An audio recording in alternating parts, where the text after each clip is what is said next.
Circuit Court is in session. The Honorable Michael O. Saver presiding. You may be seated.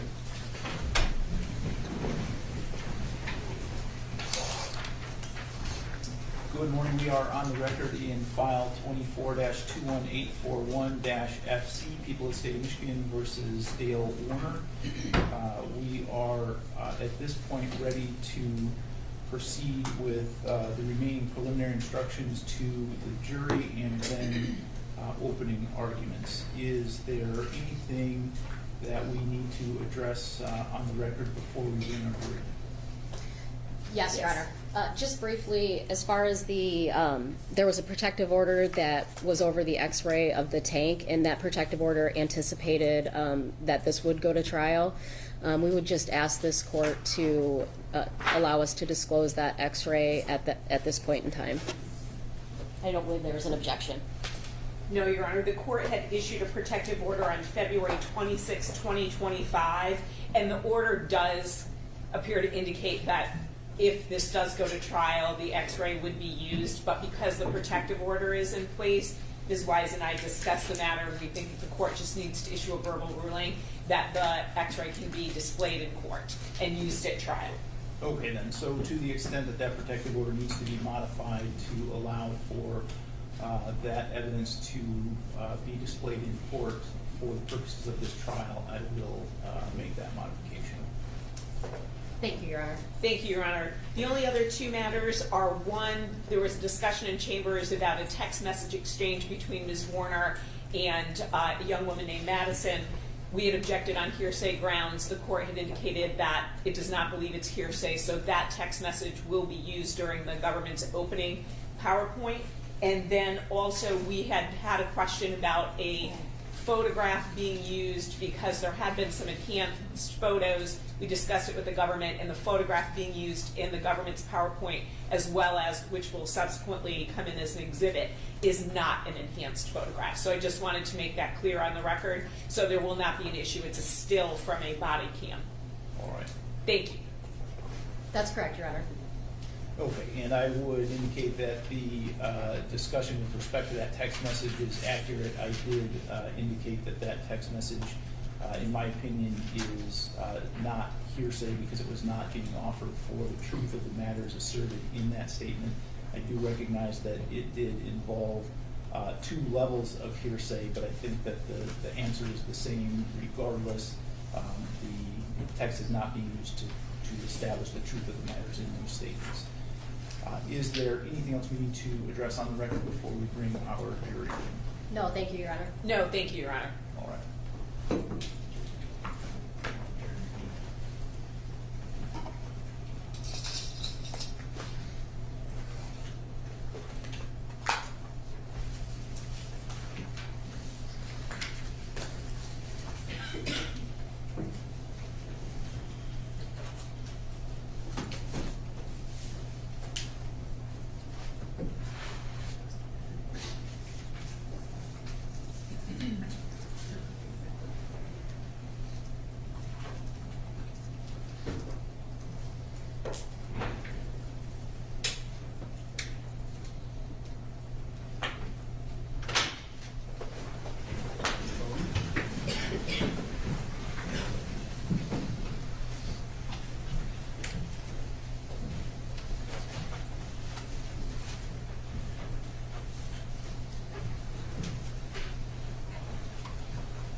Thank you. You can be seated.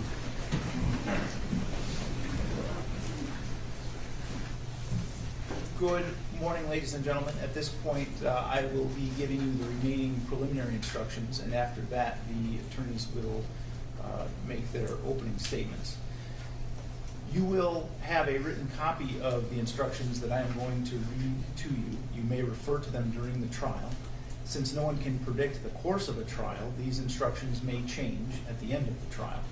At the close of the trial, I will provide you with a copy of my final instructions for your use during deliberations.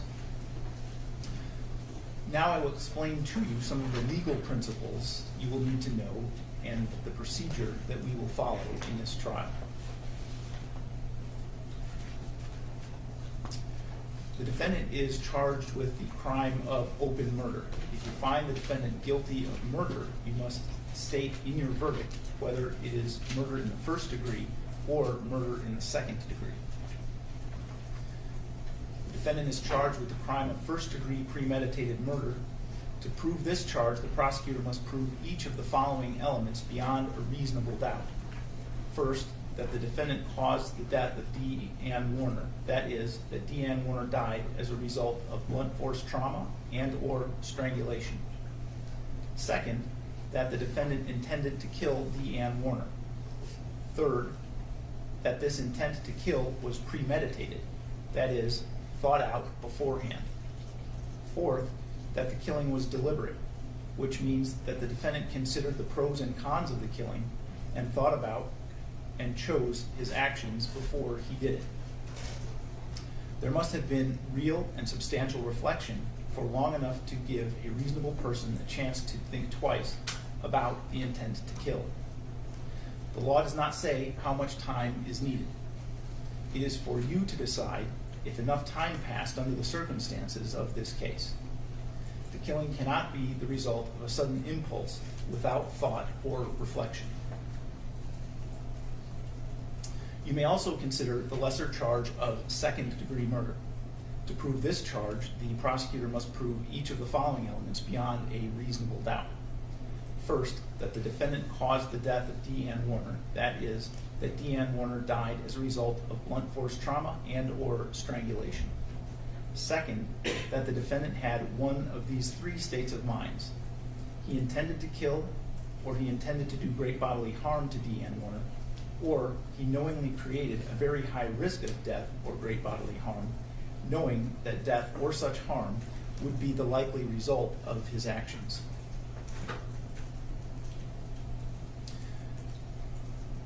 You must think about all of the evidence in deciding what the defendant's state of mind was at the time of the alleged killing. The defendant's state of mind may be inferred from the kind of weapon used, the type of wounds inflicted, the acts and words of the defendant, and any other circumstances surrounding the alleged killing. Premeditation and deliberation may be inferred from any actions of the defendant which show planning, or from any other circumstances surrounding the killing. The prosecutor need not prove a motive for the killing, but you may consider evidence of motive in deciding if there was premeditation and deliberation. Motive by itself does not prove premeditation and deliberation. The defendant is charged in count 2 with tampering with evidence. The defendant is charged with intentionally removing, altering, concealing, destroying, or tampering with evidence to be offered at an official proceeding. To prove this charge, the prosecutor must prove each of the following elements beyond a reasonable doubt. First, that there was some evidence to be offered in a present or future official proceeding. An official proceeding is a hearing held before a legislative, judicial, administrative, or other governmental agency, or a hearing before an official authorized to hear evidence under oath, including a referee, a prosecuting attorney, a hearing examiner, a commissioner, a notary, or another person taking testimony in a proceeding. Second, that the defendant removed, altered, concealed, destroyed, or otherwise tampered with that evidence. Third, that when the defendant removed, altered, concealed, destroyed, or otherwise tampered with that evidence, he did so on purpose and not by accident. Fourth, that the evidence that the defendant removed, altered, concealed, destroyed, or otherwise tampered with was used or intended to be used in a criminal case where open murder homicide was charged. The prosecutor must also prove beyond a reasonable doubt that the crime occurred on or about April 25, 2021 within Lenawee County. You may consider whether the defendant had a reason to commit the alleged crime, but a reason by itself is not enough to find a person guilty of a crime. The prosecutor does not have to prove that the defendant had a reason to commit the alleged crime. She only has to show that the defendant actually committed the crime and that he meant to do so. The defendant's intent may be proved by what he said, what he did, how he did it, or by any other facts and circumstances in evidence. A person accused of a crime is presumed to be innocent. This means that you must start with the presumption that the defendant is innocent. This presumption continues throughout the trial and entitles the defendant to a verdict of not guilty unless you are satisfied beyond a reasonable doubt that he is guilty. Every crime is made up of parts called elements. The prosecutor must prove each element of the crime beyond a reasonable doubt. The defendant is not required to prove his innocence or to do anything. If you find that the prosecutor has not proven every element beyond a reasonable doubt, then you must find the defendant not guilty. A reasonable doubt is a fair, honest doubt growing out of the evidence or the lack of evidence. It is not merely an imaginary or possible doubt, but a doubt that is based on reason and common sense. A reasonable doubt is just that, a doubt that is reasonable after a careful and considered examination of the facts and circumstances of this case.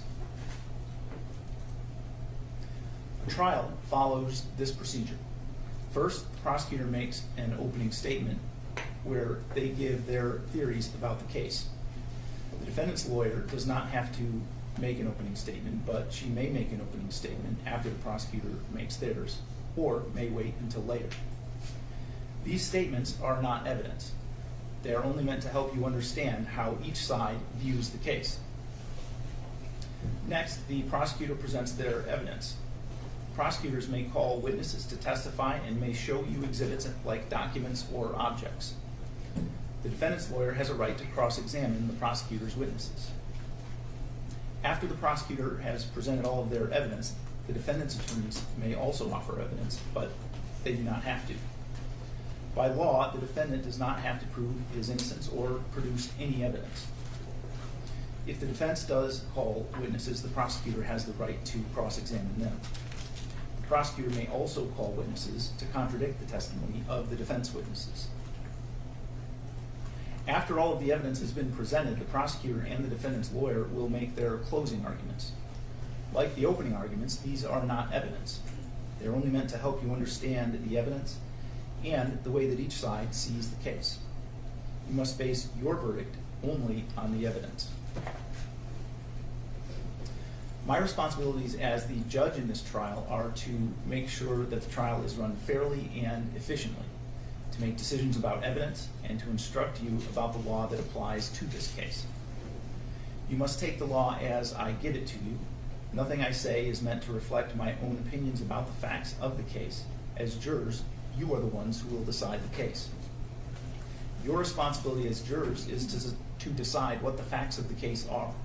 This is your job and no one else's. You must think about all of the evidence and all the testimony and then decide what each piece of evidence means and how important you think it is. This includes how much you believe what each of the witnesses said. What you decide about any fact in this case is final. Part of your job in deciding what the facts of this case are is to decide which witnesses you believe and how important you think that their testimony is. You do not have to accept or reject everything a witness says. You are free to believe all, none, or part of any person's testimony. In deciding which testimony you believe, you should rely on your own common sense and everyday experience. However, in deciding whether you believe a person's testimony, you must set aside any bias or prejudice you may have based on the witness's race, national origin or ethnicity, gender, gender identity or sexual orientation, or religion, age, or socioeconomic status. There is no fixed set of rules for judging whether you believe a witness, but it may help you to think about these questions. Was the witness able to see or hear clearly? How long was the witness watching or listening? Was there anything else going on that might have distracted the witness? Does the witness seem to have a good memory? How does the witness look and act while testifying? Does the witness seem to be making an honest effort to tell the truth? Or does the witness seem to evade questions or argue with the lawyers? Does the witness's age or maturity level affect how you judge his or her testimony? Does the witness have any bias or prejudice or any personal interest in how this case is decided? Have there been any promises, threats, suggestions, or other influences that affect how the witness testifies? In general, does the witness have any special reason to tell the truth or any special reason to lie? All in all, how reasonable does the witness's testimony seem when you think about all of the other evidence in this case? When it is time for you to decide the case, you are only allowed to consider the evidence that was admitted in this case. Evidence includes only the sworn testimony of witnesses, the exhibits admitted into evidence, and anything else I tell you to consider as evidence. The questions the lawyers ask the witnesses are not evidence. Only the answers are evidence. You should not think that something is true just because one of the lawyers asks questions that assumes or suggests that it is. I may ask some of the witnesses questions myself. These questions are not meant to reflect my opinion about the evidence. If I ask questions, my only reason would be to ask about things that may not have been fully explored. During the trial, you may think of an important question that would help you understand the facts in this case. You are allowed to ask such questions. You should wait to ask questions until after a witness has finished testifying and both sides have finished their questioning. If you still have an important question after this, do not ask it yourself. Raise your hand, write the question down, and pass it to court staff, who will then give it to me. Do not show your question to any of the other jurors. If your question is not asked, it's because I determined that under the law, the question should not be asked. Do not speculate about why the question was not asked. In other words, you should draw no conclusions or inferences about the facts of the case, nor should you speculate about what the answer might have been. Also, in considering the evidence, you should not give greater weight to testimony merely because it was given in answer to questions submitted by members of the jury. If you cannot hear something that is said or presented, or if you cannot see a witness or evidence, please raise your hand immediately. During the trial, the lawyers may object to certain questions or statements made by the other lawyers or witnesses. I will rule on these objections according to the law. My rulings for or against one side or the other are not meant to reflect my opinions about the facts of this case. Sometimes the lawyers and I will have discussions outside of your hearing. Also, while you are in the jury room, I may have to take care of other matters which have nothing to do with this case. Please pay no attention to those interruptions. You must not discuss the case with anyone, including your family or friends. You must not even discuss it with the other jurors until the time comes for you to decide the case.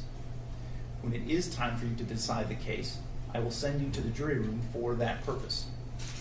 Then you should discuss the case among yourselves, but only in the jury room and only when all of the jurors are there. You must not talk to the defendant, the lawyers, the witnesses, or anyone who may be connected with the case. This means that you may not speak to these individuals even if it has nothing to do with this case. You should be very cautious about speaking to people because you may inadvertently speak to someone who is connected to the case. This restriction is necessary to avoid even the appearance of any improper conduct on anyone's part. If anyone tries to discuss the case with you or in your presence, tell them to stop. Explain that you are a juror and you are not allowed to discuss the case. If they continue, leave and report the incident to court staff as soon as you return to court. When the trial is over, these restrictions will no longer apply. When the trial is over, you may, if you wish, discuss the case with anyone. The restrictions I'm about to describe are meant to ensure that the parties get a fair trial. In our judicial system, it is crucial that jurors are not influenced by anything or anyone outside of the courtroom. Under the law, the evidence that you consider must meet certain standards. For example, witnesses must swear to tell the truth, and the lawyers must be able to cross-examine them.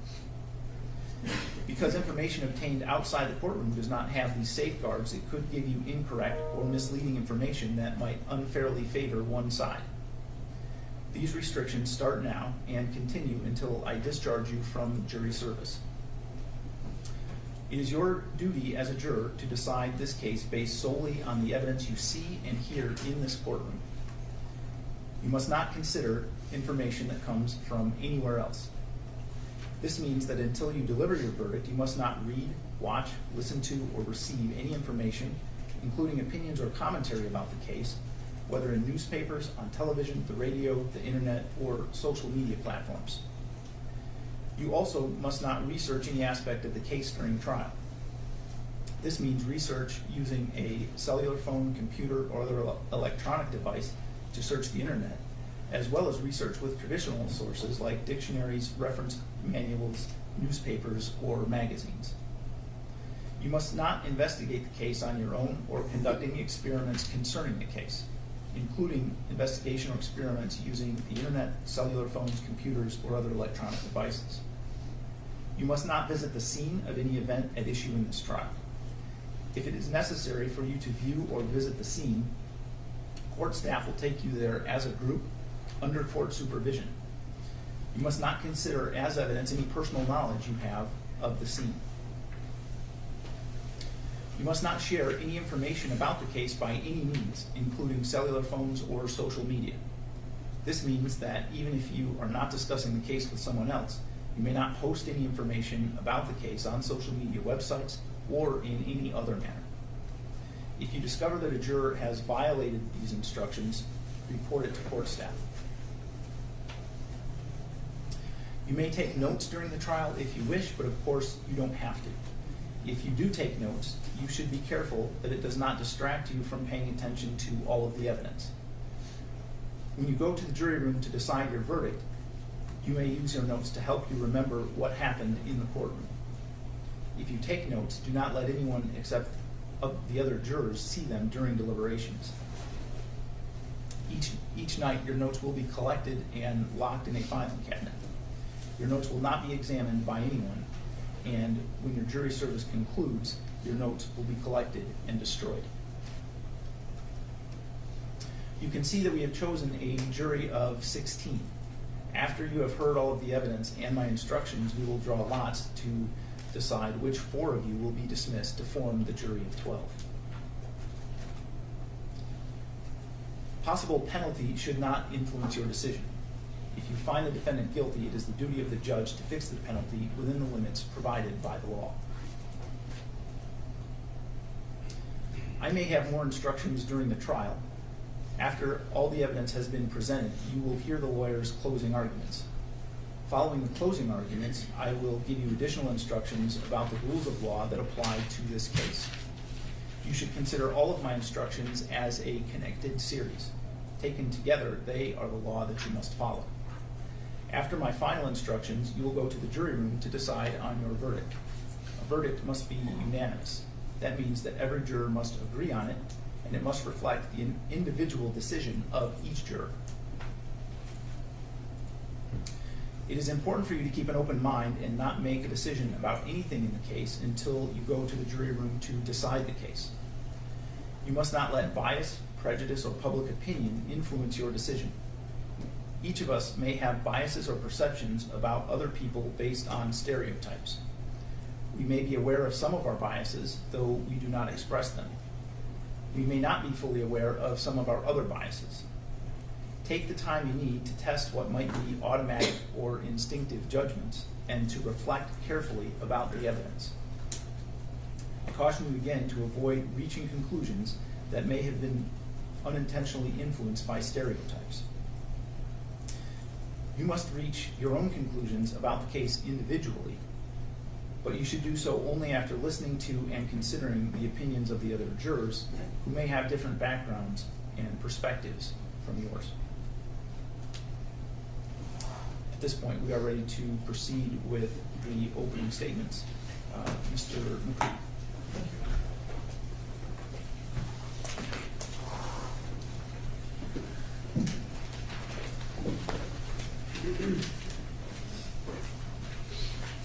Mr. McCree, just ask you to remember you need to stay at the podium in front of the microphone so that your voice is caught in our recordings. Yes, we'll do. Good morning. Good morning. Now we get to start what we're here for. This is Dee Warner.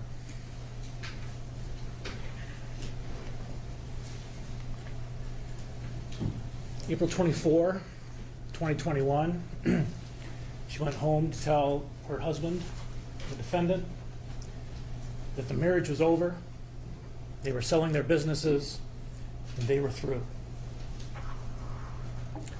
She was never seen or heard from again.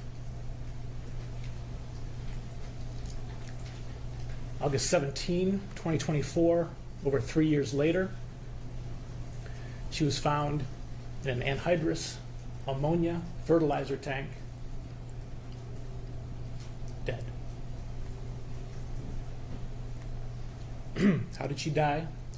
Well, the medical examiner examined her body. She had been strangled. She had blunt force trauma to her face and head. Her face and neck were wrapped in duct tape. She was in her pajamas, wrapped in a tarp, welded into a tank.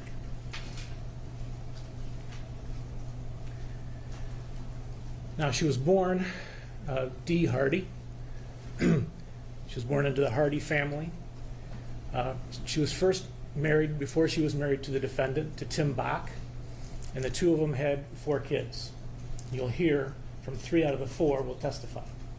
In order, from oldest to youngest, Amber, TJ, Zach, and Raquel. At the time of April 24, 2021, all 4 kids were adults. You'll hear that Dee and Dale worked together at a company called Crop Production Services. They each got divorced from their spouses, got married, and they had a child together named Angelina. In April 2021, Angelina was 9 years old. Dale had also been married to Julie Warner. That couple had 4 kids who were also all adults in April of 2021. And their names are Jenica, Mackenzie, Jaron, and Cameron. And you may hear testimony from some of them.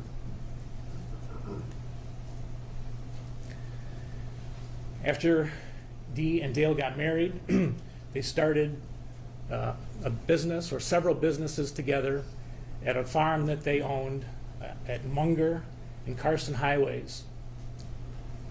The businesses were called War Egg Farms, War Egg Farm Services, and DDW Trucking. They farmed thousands of acres. They provided chemicals and other farming supplies to local farms. And they did over-the-road heavy trucking to all places in Michigan and in Ohio. Dale did the farming, and Dee basically ran the office. There's going to be a lot of testimony about the Munger property. So I'm going to spend a little bit of time to show you the property that we're talking about, the different buildings, so you're familiar with that as you hear the testimony. I understand that you're sitting far away, so I've blown this up as big as I could possibly do that. But you will get, for all these things that you're going to see, you will get physical exhibits as the witnesses testify. So be able to hold those in your hand and see them up close. But you see here, this is a 2020 overview. This is the closest in time that we have to April of 2021. And you'll see at the bottom edge, that's Munger Road. So the farm is to the north of Munger Road.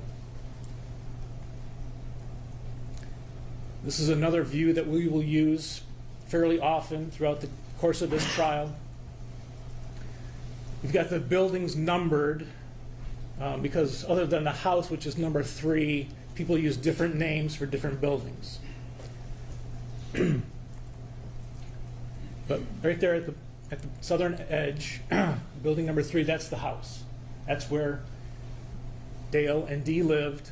They had bedrooms for the kids, even though they were adults. This all takes place on this property. That's the back of the house. That's where everybody came and went from, parked in front of. That's the view from the road. That's the garage.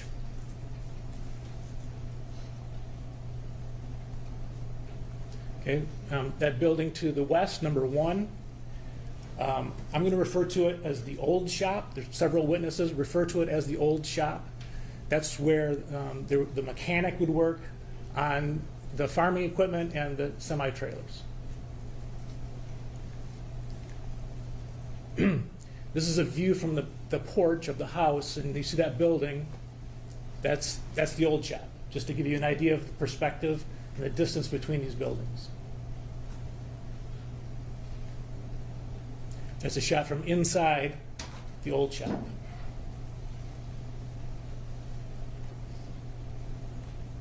Okay, moving on to building number 2. That building stored dry chemicals, dry fertilizer, etc., in bays inside what we would call the dry barn or the dry fertilizer barn. That's a picture from inside the barn. You can kind of see the bays there. They're not real important to this case, but that implement, that farm implement, is important. That's a front end loader. You'll hear it referred repeatedly as the JCB. And you can see the initials JCB on the front end loader.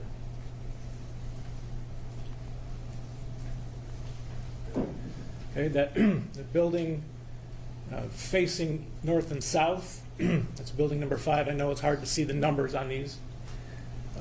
That is, I'm going to be referring to that as the new shop. Several employees also refer to that as the new shop. There's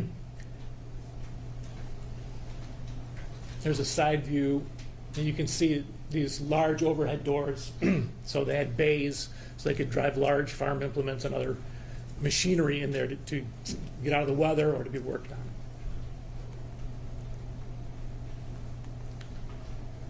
Okay, number 6 there at the bottom is the office. This is where the office employees would go. So you can see it's part of that same building as the new shop, but it's on the right end there. And here's a close-up of the entrance to the office. And this is a shot. If you would go through that main door, you would be in this part of the office where several people had their workstations.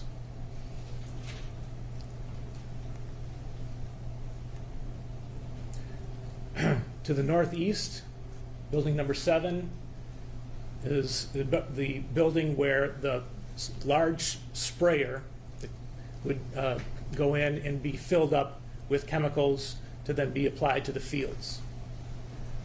We'll be calling that the spray barn. And you can see the sprayer can pull in one end, get filled up, and pull out the other end. I also want to bring your attention to this area to the northwest. I'm going to blow that up just to show you a few things. Right there in the middle, those 2 white tanks is where they stored the anhydrous ammonia. Again, it's a fertilizer. Tens of thousands of gallons were stored in those 2 tanks. Towards the bottom, you see 4 smaller tanks. Those smaller tanks would attach to the larger tanks and be filled with the anhydrous ammonia. That area there is referred to as the burn pile. This is where they would burn their trash. This will be important as we go on.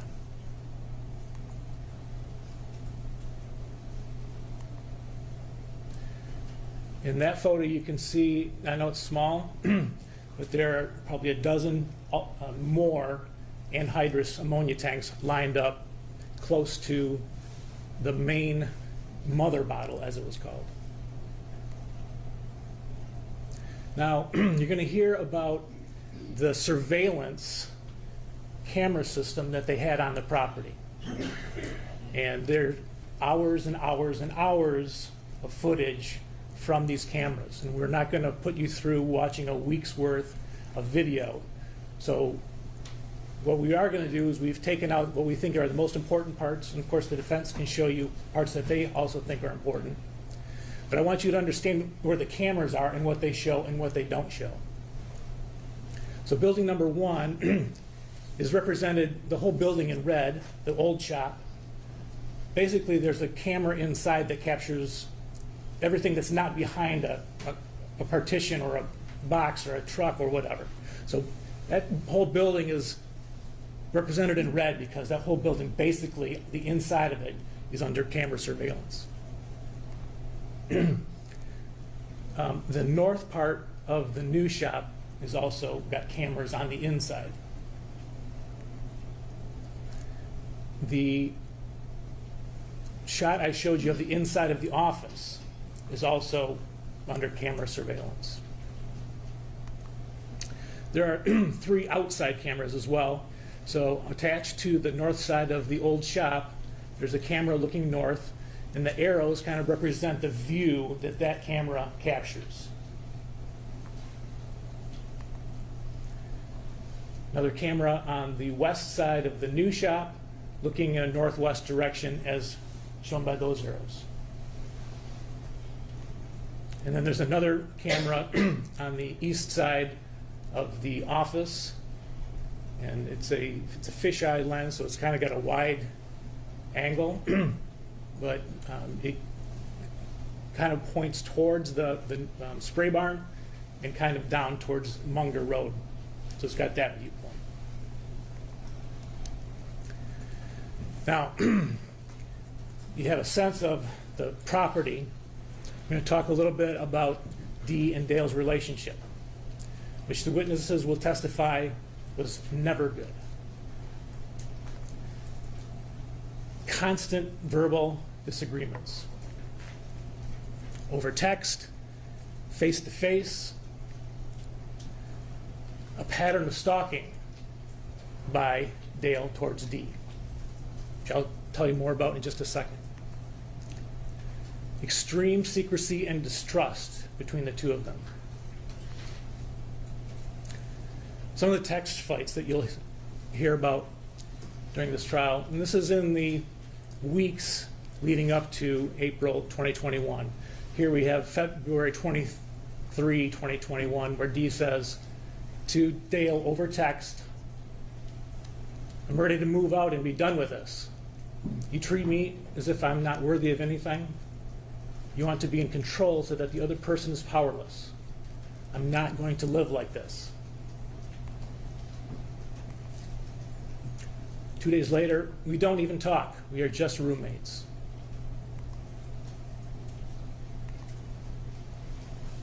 February 25, our relationship has gotten so much worse. I can't be with someone that does this to me. March 1st, nothing is ever good enough for you. You wonder why I don't sleep with you. All of this.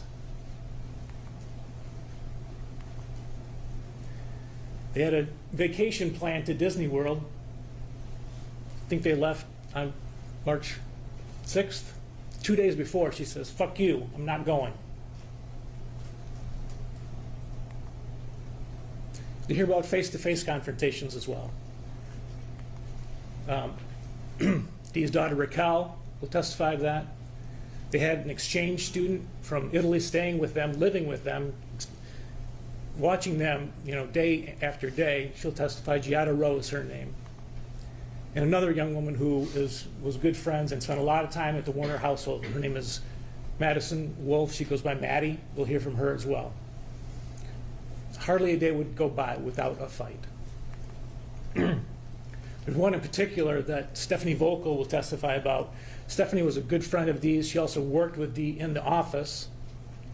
She says that at one point, Dale comes storming into the office in front of all the employees and puts his finger at Dee and says, "You, outside now," and proceeded to scream at her 2 feet away from her face in front of all the employees to see. Now on to the stalking behavior. Dee, her main car was a Cadillac Escalade. Comes with OnStar. So you can go on your phone and you can find out where the car is.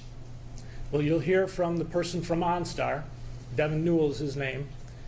They were able to pull up their records, how many times that Dale tracked Dee over the period from January of 2020 through April of 2021, and it was over 2,000 times that he tried to get her, or did find her location. It's over 4 times a day. Here's the app that would be used. I know you can't read the text at this point, but you'll get the exhibit. There's the button right there on the front part of the app that says View More. From there, you go to the second page, which would be the More page, the middle page here. There's a vehicle locate option, and then you'll pull up a map and it'll show you where that vehicle is. 2,000 plus times. She also drove a Hummer occasionally. That was also a GM product, but it didn't come with OnStar. His then son-in-law, Brian Bush, will testify that he wanted to track her in the Hummer too. And so he had Brian, Dale, had Brian buy off Amazon a tracker that could be installed in the Hummer. Dee discovered it, and there's a picture of it. We also have the Amazon purchase history from Brian Bush that shows him buying the GPS tracker. Brian will testify that Dale would call him and say, go online and find out where the Hummer is. Where's Dee in the Hummer? They had an IT person for the farm. Kyle Wagner will testify. Dee was scheduled for a medical procedure, and Dale approaches him and says, "Can you clone Dee's phone for me? Basically download everything that's on there, all her texts, all her phone calls." And Kyle says, "No, I'm not gonna do that. I'm gonna violate her trust." Later on, when the police got a hold of his phone, Dale's phone, they see that he took 90 photographs of Dee's text with her son Zach. And you'll see that exhibit as well. At one point, Zach and Dee were hiding things from Dale in the Munger house, in Zach's bedroom. And Zach goes to get in his safe, and he can't get in it. Well, long story short, Dale had Brian, the guy who got the tracker, get an exact replica of Zach's safe, switched them out, and broke into Zach's safe and replaced it with the one he got off Amazon. Zach will testify to this. But again, June 11, 2019, we have the record from Amazon of the safe that Brian bought for Dale.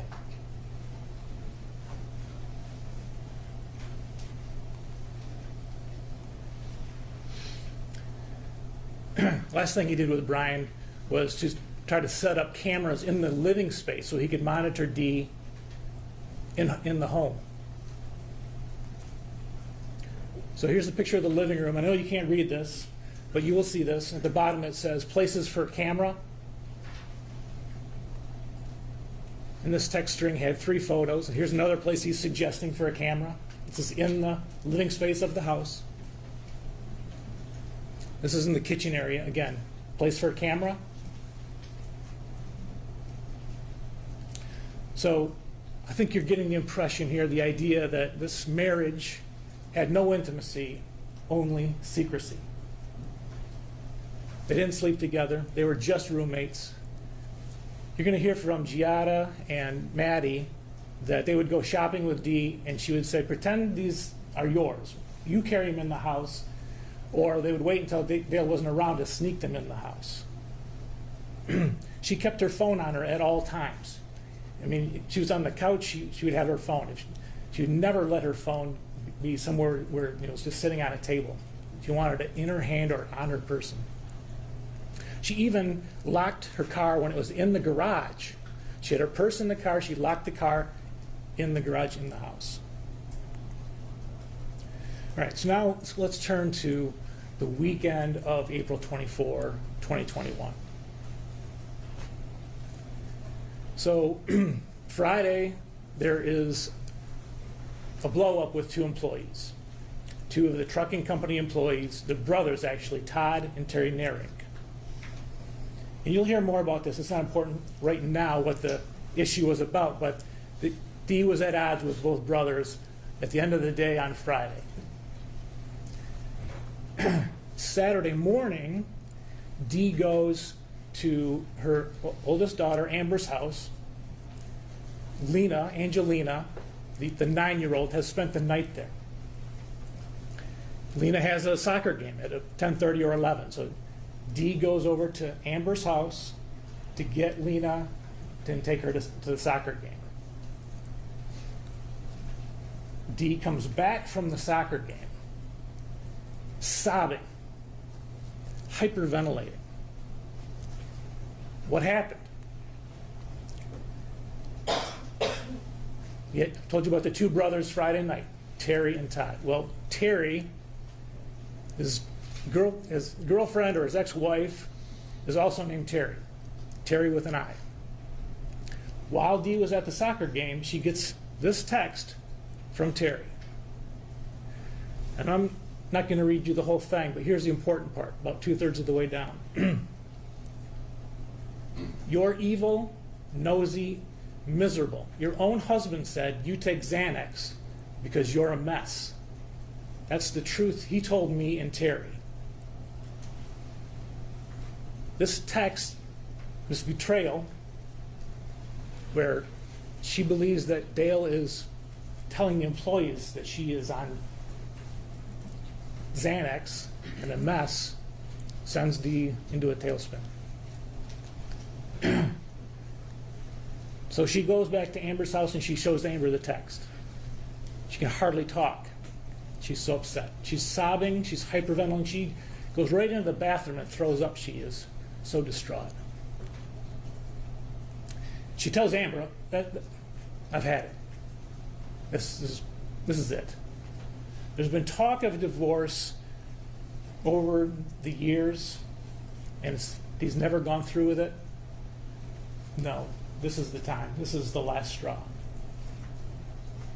So she says to Amber, we're getting divorced, we're selling the businesses. Later on that afternoon, this is when she's talking to Amber, it's about 1 o'clock, let's say. 4:30, 5 o'clock, she's talking to Raquel at the Munger house. She's back there. She tells Raquel the same thing. It's over. I'm ending it tonight. She arranges for the 9-year-old Lena to stay at relatives, at her Aunt Amy's, and so it's now just Dee and Dale at the Munger residence.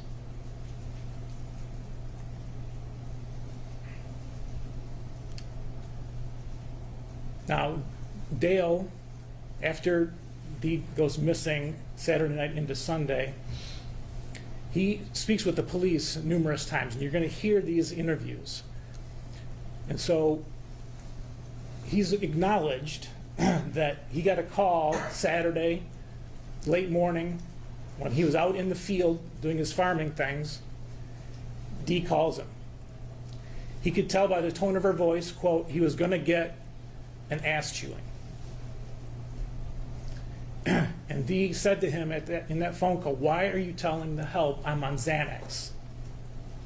And we're done, we're selling everything. This is it. This is from his own lips.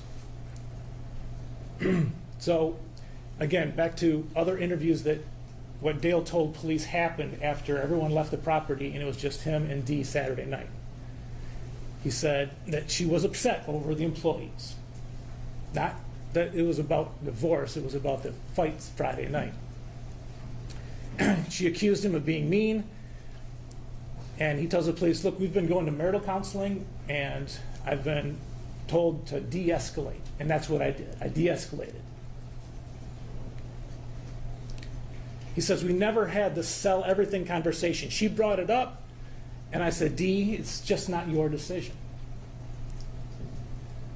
He tells police, she wanted to escalate more, but I wouldn't go there. But she wouldn't let it go. She got herself so upset, according to him, that she got a migraine. She took some pills, ate some food. He rubbed her shoulders. She was calming down. She fell asleep on the floor. He put her on the couch and went to bed. And that's all that happened Saturday night. Sunday morning, Dale gets up early to go farming. He tells police, I leave the house. She's still snoring away on the couch where I left her. This is a shot of the living room looking towards the kitchen, and he later tells police that's the couch that I'm talking about.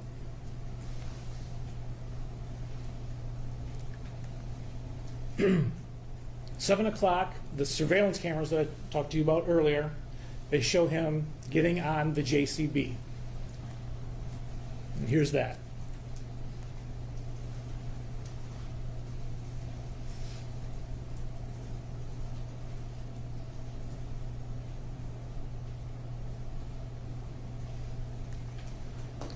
So again, just to remind you, I know you don't have this memorized yet.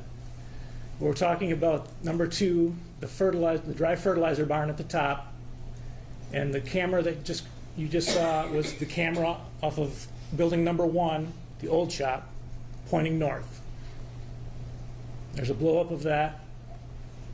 There's the area that we saw the JCB in. You can see if that JCB had turned in front of the old shop, it would be heading right toward the house. Between the house, number 3, and the dry barn, number 2. Okay? He acknowledges that he drove the JCB up to the house. Okay? Sunday, later that day, witnesses will actually see the JCB tracks going up to the house.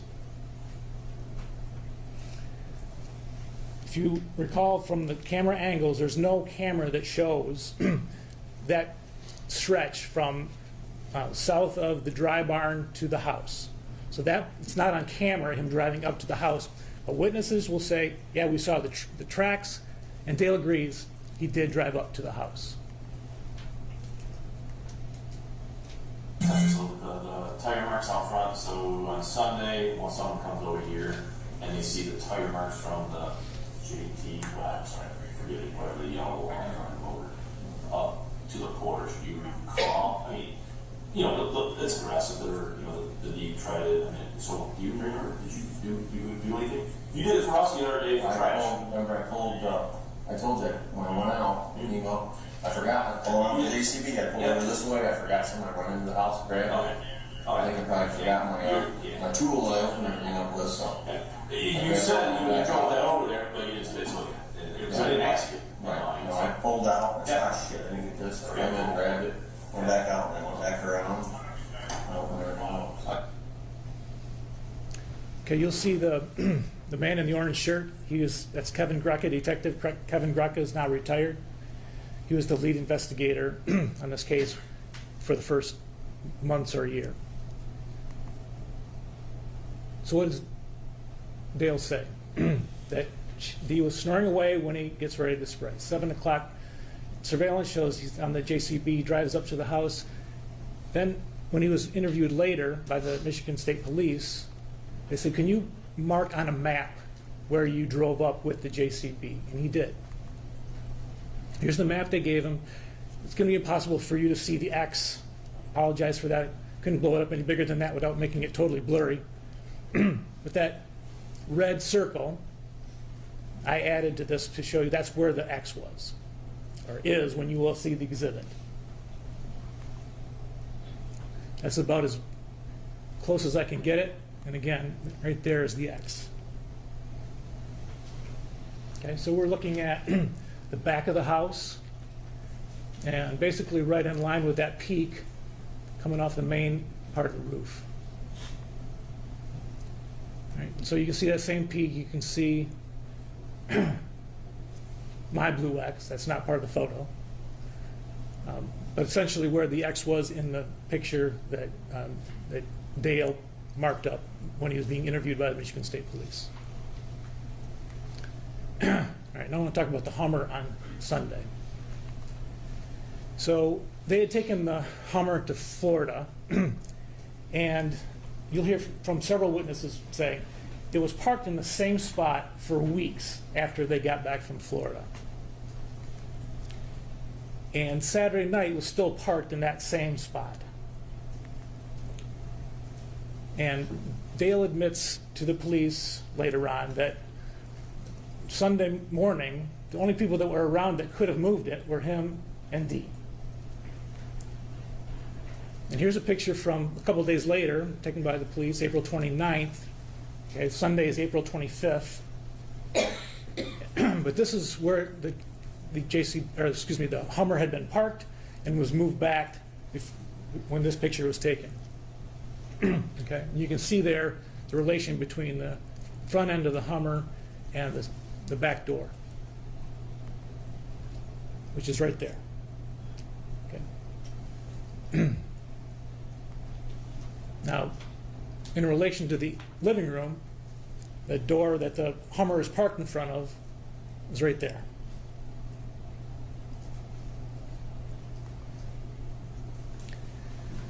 Again, back to Devin Newell and the OnStar records. He'll testify that at 7:08, okay, remember 7 o'clock, JCB comes up to the house.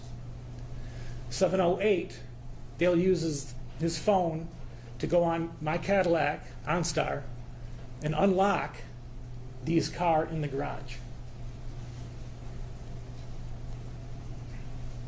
Again, just here's the app, and there's the unlock button right there. There's the garage door open. Again, this is a couple days later, April 29th, but that's where Dee always parked her Escalade. Okay. And you'll hear that Dee locked her purse in the car, but after Sunday, April 25th, no one could ever find it.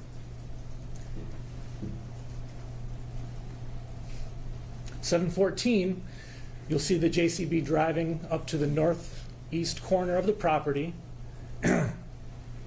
You'll also hear that Dee's phone made the last contact with the cellular network at 7:14. And after 7:14, her phone is never on again. Its last location is on the Munger property. We know that because there's a cell tower to the north and another cell tower to the south, and we know the distance the phone was from each tower, and we can triangulate that the phone was on the Munger property. You'll hear from a witness that'll tell you that. 7:45, he gets in the sprayer, leaves the property to go spray a neighboring property. And he's basically out spraying until a little after 11. When he leaves, he texts Dee's phone, going spraying, call you later. Okay, so he leaves at 7:45, so he returns at 8:15 for about a half an hour to reload, goes back out in the sprayer, and that's where he is for about 3.5 hours total. So he's gone. Daughter Raquel, Dustin Lally, and their kids, two daughters, they have a standing invitation for Sunday morning breakfast. Okay, so this is not something that's prearranged. They just show up expecting Dee to be there, expecting to have breakfast with her. They come in the house, she's not around. Okay. Now remember, she was on the couch snoring when he left. 9:30, they arrived. She's not on the couch anymore, for sure. Both of her cars are there. This is odd. Where is she? 9:41, Raquel texts, "Where are you?" No answer. So they eat breakfast, not really alarmed yet, just kind of curious, why isn't she here? Why isn't she answering her texts? She always answers her texts. But they go back to their house, and you'll hear that they live only maybe a mile up the street. But before they even go in, Raquel's like, I'm going to call her. And it goes right to voicemail. Again, that never happens. Dee's phone is attached to her, and she will always answer. So they return to the Munger property to say, okay, something's not right here. So Raquel, they come back. The Hummer is now up at the office, and so is the JCB. She'll testify that actually the Hummer was up at the office when they were there at 9:30 for breakfast. So she figured, okay, Mom's not in the house. They must be in the office arguing. So Mom's not answering. Let's go to the office, and just make sure that everything's okay. So you'll see 10:09. She appears on that office surveillance camera looking for her mom, and Dee is not there.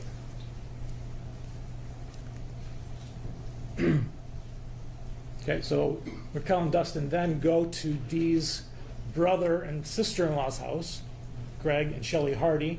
Again, they're all living within a 5-mile radius. This is like 2 miles down the road. First they go to an event center that Greg and Shelley have, and then they go to Greg and Shelley's house to see, is Dee here? No. Do you know where she is? No. So now Shelley joins them as they start looking any place that Dee could possibly be.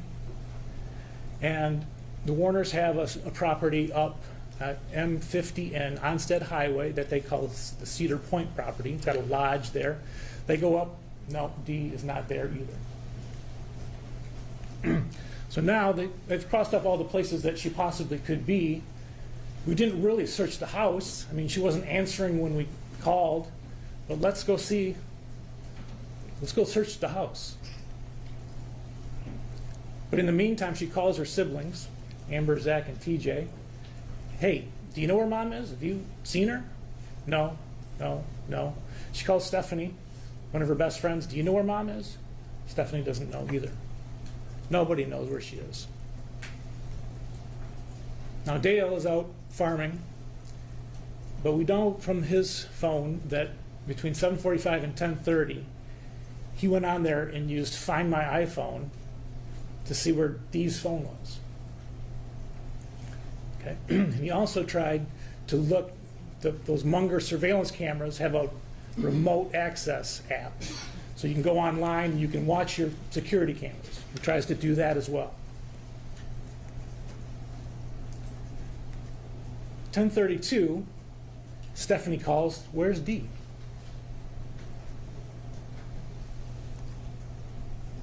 And his answer, well, when I left, she was sleeping on the couch.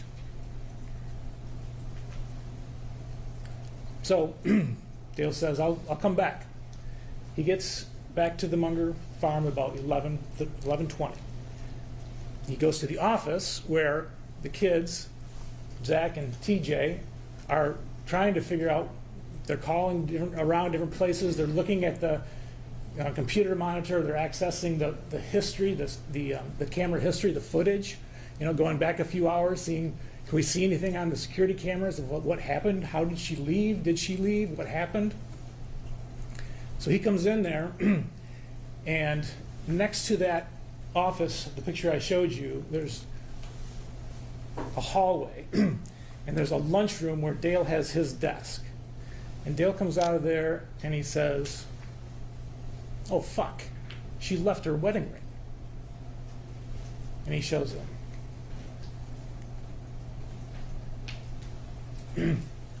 So here's the camera view of the office. And you can see TJ, the oldest son, on the left with his arms behind his head. Dustin Lally is in the top corner with looks like a hoodie and some kind of a hat. And Zach is at the computer screen. And Dale is almost off screen on the right. And this is about the time, although he's off camera. And here's Shelley also in the room at the same time. But we can see that they're there at 11:59 on Sunday. From there, he goes to the house. Raquel is in the bedroom, in Dee's bedroom, and Dale says, "Here, she must have left because she took her go bag, she took her makeup bag, she took her curling iron, she took her hairspray. They're all gone." That's the bedroom we're talking about.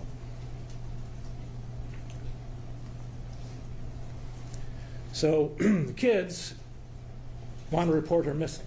None of this is adding up. Dale says, "No, I don't want to do that right now." So they all meet up secretly at Zach's house. Not all. Amber's not there. It's TJ, Zach, and Raquel. And they make the call to the police because something is definitely wrong. 6:55 p.m., Sheriff's Deputy Austin Hall shows up at the Munger property and talks to Dale. Dale says, basically confirming the facts that I just went through with you, that Stephanie had called him. He found out from her that Dee was missing, that she had left her wedding ring, and he said, this is weird because, we've had arguments over and over, and Dee has left many times, but she always takes Lena. Okay? He says, yeah, we argue all the time, but she's never without her phone. And he says, yeah, she's secretive though, and she parks her car locked in the garage. So Deputy Hall leaves, he's taken his report. Monday,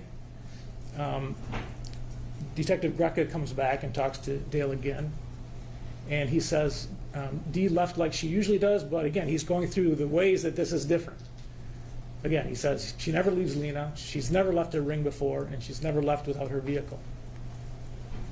He admits that it was better that Lena wasn't there for their argument Saturday night, and he admits that on Saturday night Dee would not let it go.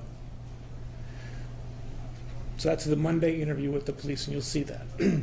Tuesday, Detective Greca comes back, and he walks the property with Dale, looking in all the cabs of the trucks, looking for any possible place on the property that if Dee had some kind of episode, she might have gone and passed out or had some kind of distress.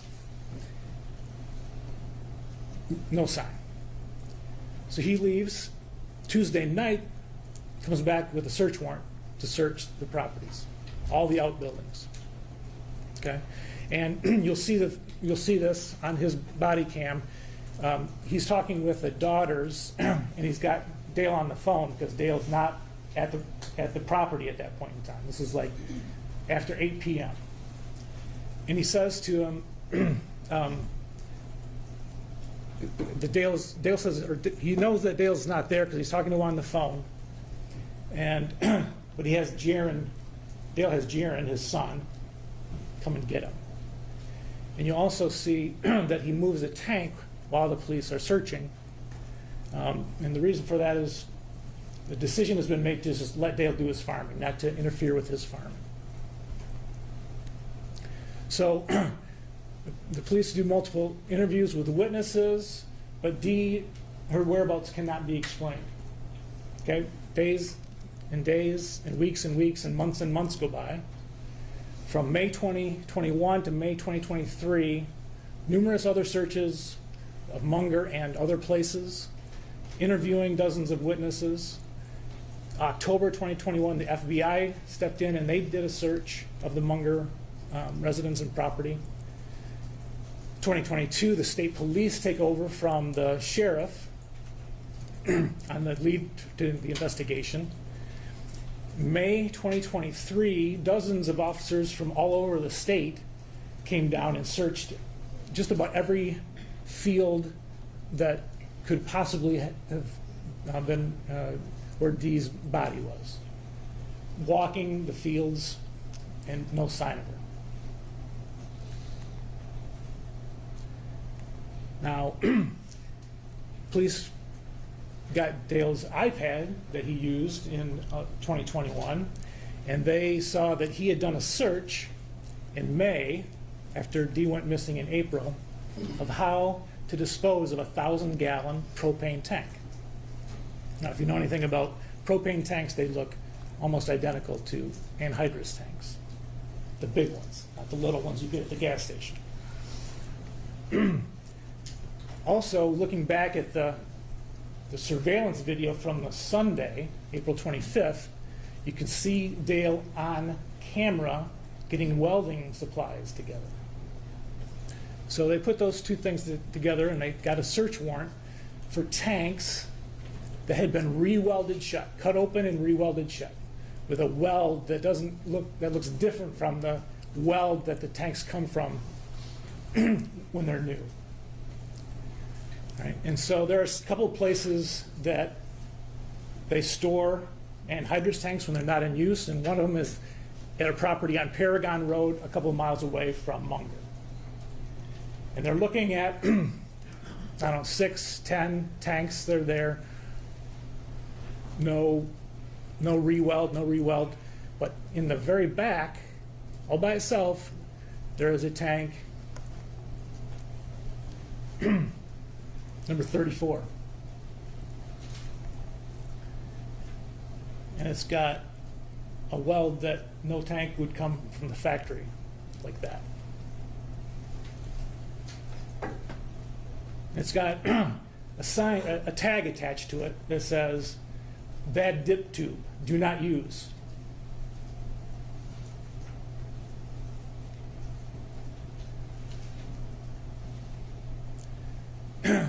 So they take the tank to get x-rayed. And here's what they find.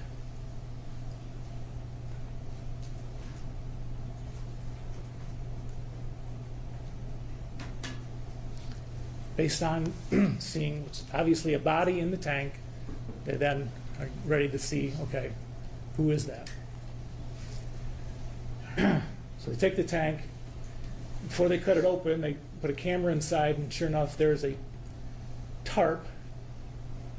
In that tarp is a body, and that body is D. Warner.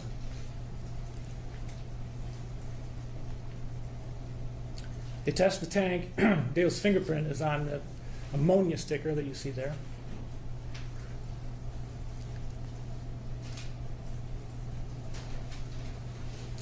They test the paint, and it's similar to the paint in the old shop on the Munger farm.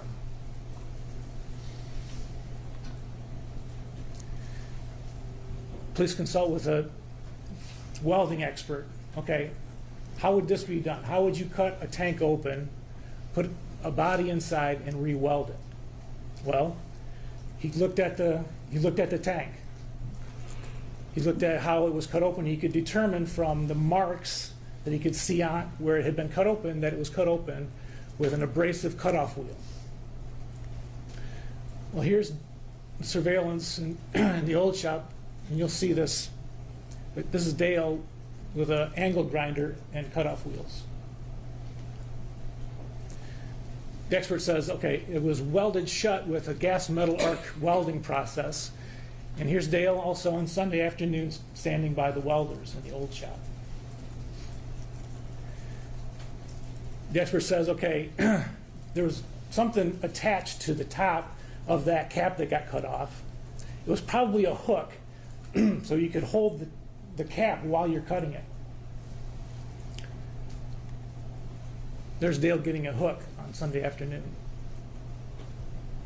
He said, okay, you would use a chain, you'd hook that, you'd wrap the chain around that hook, that's how you would hold the cap while you're cutting it. There's Dale grabbing some chain.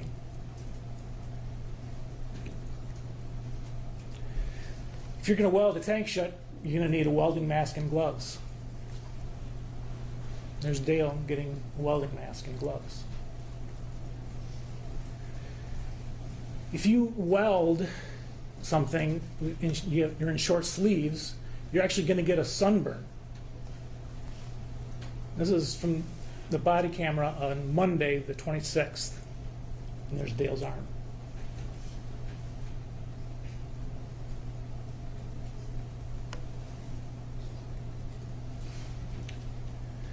So now, please go back to all the surveillance. All right, where's this tank? Let's see if we can find this tank. So we know that when Detective Greca came on Tuesday, he walked the property with Dale looking for D. And here's a section of that body cam. Okay, and this is the area of the burn pile.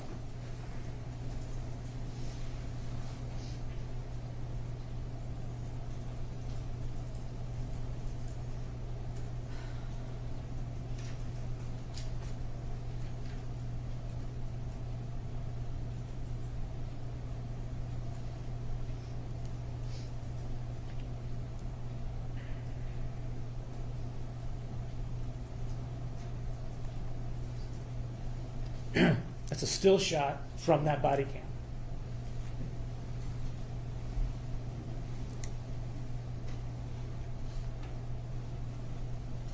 I know that you can't see it from where you are. Again, you're going to get this as an exhibit. When you do, you'll see there's an obvious defect in the weld in that area. Blew it up as much as I could.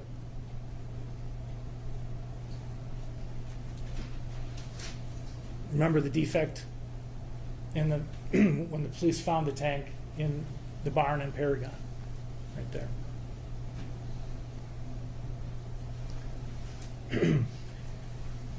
Also remember on Tuesday, in the evening, the police had come with a search warrant. Go back and look at the body cam from that search warrant. Again, I said, Dale's not on the property at that time. Detective Greca says to him, yeah, we're here with a search warrant. We've got cadaver dogs on the way. They're about 20 minutes out. Cadaver dogs that can smell human remains. Tells Dale, yeah, the cadaver dogs are about 20 minutes out. We're going to start the search. You're welcome to be here. You don't have to. You can come back if you'd like. As soon as Greca gets off the phone with Dale, he turns, and there's Dale's son, Jaron, on the phone. He's like, you talking to your dad? Oh, I just got off the phone with him. 20 minutes, the dogs will be there. Jaron leaves, comes back with Dale in 18. Here's what happens when he gets back.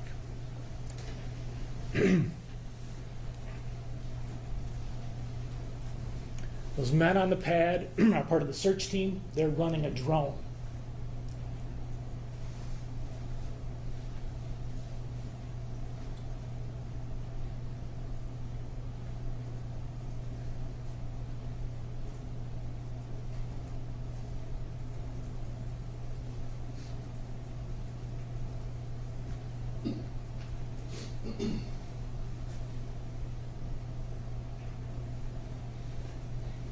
Here comes the JCB.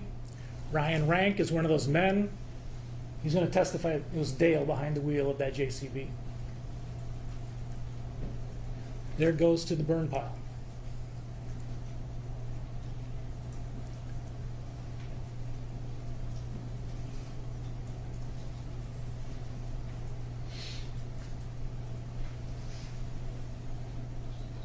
And here it comes with the tank.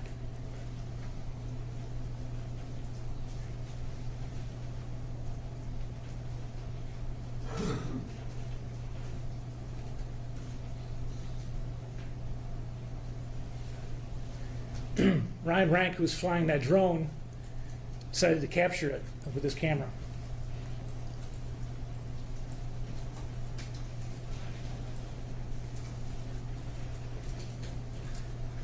Now again, I don't know how well you're oriented to the property yet, but that building that he's going towards is the spray barn.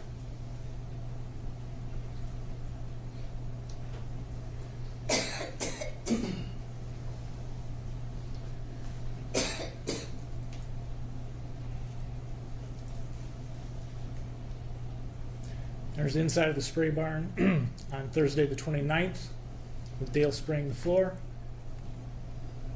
There's a different view of that.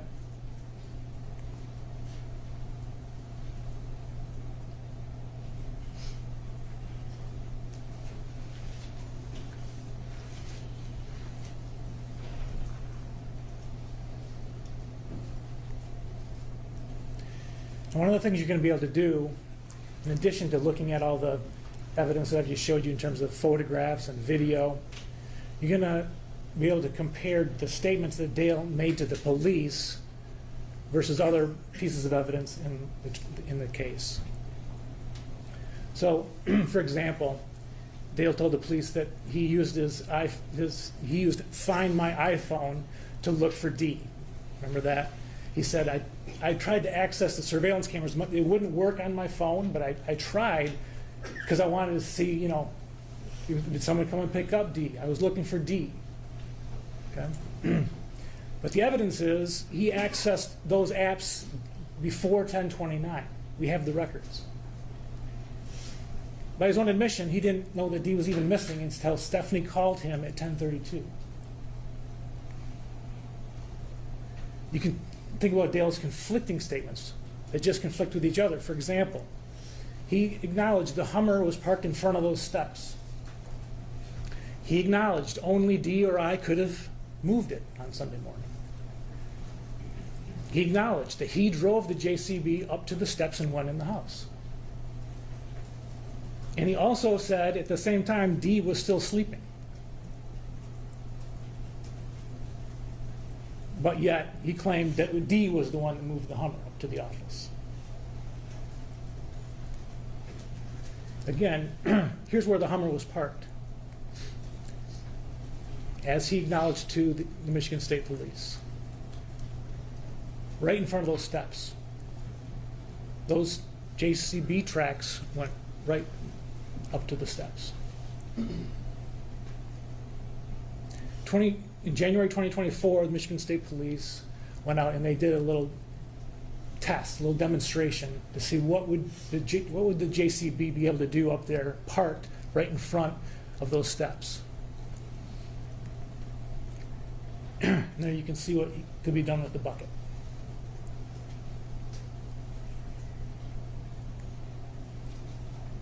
Other statements of Dale's that you should consider, or that you can. He told Raquel and the police that Saturday night he recited back to D their wedding vows. For richer for poorer, sickness and in health, etc. He also said to the police that he sure as hell wasn't getting divorced again. He'd already done that once. Now, Judge Olsaver read you the elements of the charges that you'll be considering at the end of the trial. Okay, so he's charged, you're going to be able to consider first-degree murder, second-degree murder, and tampering with evidence.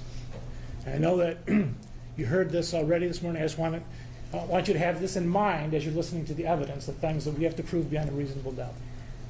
We have to prove for first-degree murder that Dale caused Dee's death. And we have to prove that he did it intentionally, with the intent to kill. And for first-degree murder, we have to prove that he did it with premeditation and deliberation. Now, I hope you all remember back to when we did the jury selection, and you all agreed that it's possible for a person to run a red light with premeditation and deliberation. This does not take days of planning, even hours of planning. If you have time to weigh the pros and cons of your decision and you decide to go forward with it anyway, that is enough for premeditation and deliberation.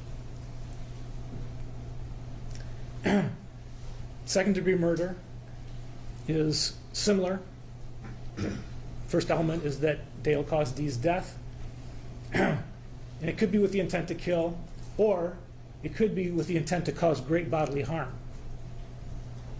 You're not intending to kill, but you do something with the intent to cause great bodily harm, and death results, that's second-degree murder. Or if you do something so risky, okay, so if you knowingly create a very high risk of death or great bodily harm, knowing that death or such harm would be the likely result of his actions, that's enough intent for second-degree murder if he did that and caused her death. The other charge is tampering with evidence, okay? And again, so there's some evidence to be presented in a future official proceeding. Think of her phone, her purse, her body, right? If you have an autopsy, you can tell, how did someone die? Was it natural causes? The defendant removed, altered, concealed, destroyed, or otherwise tampered with that evidence. He did so on purpose and not by accident. That's the third element. The evidence was intended to be used in a criminal case where open murder was charged, which is what he's charged with here. A couple other things that Judge Oldsaver will tell you that I want you to keep in mind in terms of proving his intent, that we can prove it, you can infer his intent from the type of wounds inflicted, the acts and words of the defendant, and any other circumstances surrounding the alleged kill. Motive may be important, but we don't have to prove that he had a motive or why he did this.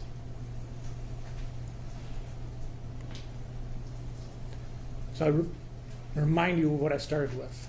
This is what Dr. Cho will testify to. And think about this in terms of those elements. She was strangled. She had blunt force trauma to the face and head enough to have killed her. She had duct tape over her face and neck. She was in her pajamas, wrapped in a tarp, welded in a tank. When you hear this evidence, and at the close of the trial, we'll be asking you to return a verdict of first-degree murder and tampering with evidence. Thank you.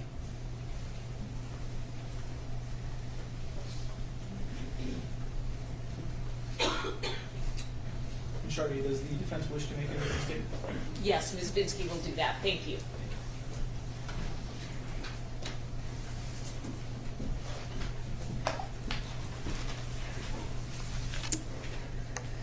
Throughout this trial, you'll see that the government's evidence and case is built on speculation, assumption, and innuendo.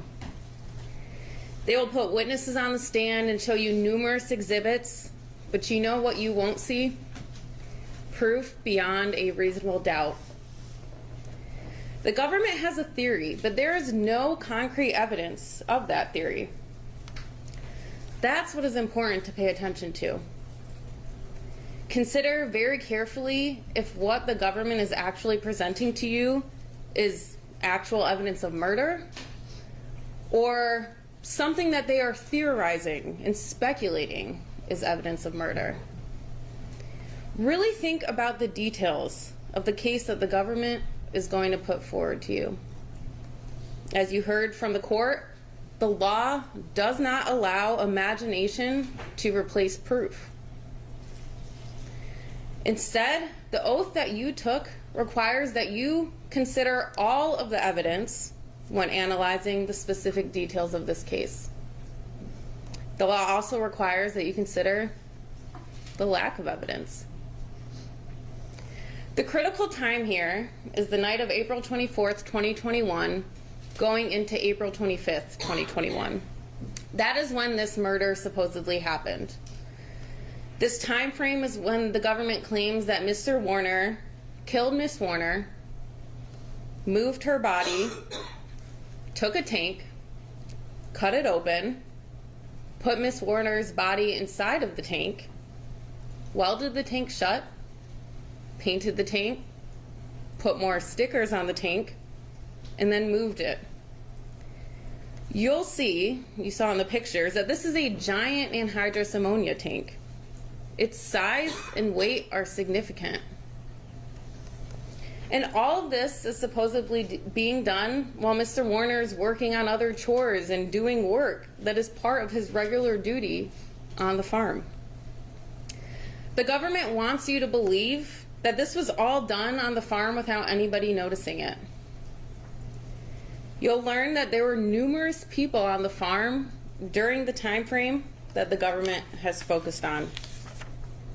As early as 3:27 in the morning on April 25th, a truck driver comes onto the farm to load up a truck and make a delivery. You'll learn that people can, and actually do, show up on the farm at any given time. Around 7 a.m., Mr. Warner starts his day and begins to work on the farm like he typically does. Mr. Warner leaves his property of the farm at 7:47 a.m. to go and spray a different farm. That's part of his job. Around 8:04 a.m., another worker comes onto the farm to work. This is before Mr. Warner even comes back. You'll learn who's on the farm throughout the day. For instance, if we move to the 11 a.m. hour, more people arrive. There are 7 people that are on the farm in addition to Mr. Warner. The same worker who arrived at 8 a.m. is still there. He's joined by a friend. Miss Warner's son, her son arrives on the farm. Her son-in-law is on the farm. Another son joins them. Her sister-in-law arrives, and then her daughter arrives shortly after that. Again, in that hour alone, there were 7 people that were on the farm with Mr. Warner. The afternoon of April 25th is no different. At 2:31 p.m., Miss Warner's son-in-law, nephew, daughter, a farm worker, his friend, they are all on the farm. And then about 20 minutes later, another employee arrives. Here is another hour where there are 7 people on the farm with Mr. Warner. Mr. Warner didn't put restrictions on where people could go. He didn't know who would randomly show up and walk around. You'll see surveillance videos from the farm where they track people's movements and where they went. Again, this case is not about what might have happened. It's about what the evidence proves beyond a reasonable doubt and what it does not prove. Now, it's easy to point fingers after the fact. It's easy to take words and behaviors and take them out of context and twist them and intensify them into the stories that you will hear in trial. But at the end of the day, you all aren't here to judge whether Mr. Warner was a good husband or not. You're here to determine whether the government has proven beyond a reasonable doubt that Mr. Warner committed the crimes that he's charged with. You'll hear a lot of testimony throughout the course of this trial. I'm sure you're aware of that at this point, and I don't want to take up more time telling you what you're going to hear from the stand, but I do ask that you focus on 3 things when you're listening to the testimony. First, think about the government's own timeline for when they claim Miss Warner was murdered, and then the tank was cut open, Miss Warner was placed inside it, the tank was welded shut, painted, and moved. The government will try to force events to fit into this timeline that do not fit because they cannot fit within it. Their own timeline will fall apart with close examination. Second, pay attention to what's going on the farm, and including all of the people that are on the farm at the time that the government is claiming Mr. Warner is hiding Miss Warner's body. And third, consider how the investigation was conducted and how the police ignored other relevant information. In the end, the court will instruct you and has instructed you at this point that the burden of proof is beyond a reasonable doubt. That is the highest burden in our legal system. And this high burden is as it should be with the allegations we have here of murder and tampering with evidence. This is a burden that the government will not be able to meet. And because the government carries the burden of proof, any unanswered questions, any inconsistencies, any holes that the government does not fill because it cannot fill after hearing the facts are reasonable doubt. By the end of the trial, the government will not be able to rule out each and every reasonable doubt that exists in this case. And the law requires that even one, just one reasonable doubt, means that there must be a finding of not guilty for Mr. Warner. So for all of these reasons and others that you will learn about, we ask that you follow your oath and follow the law and find Mr. Warner not guilty on all counts. Thank you.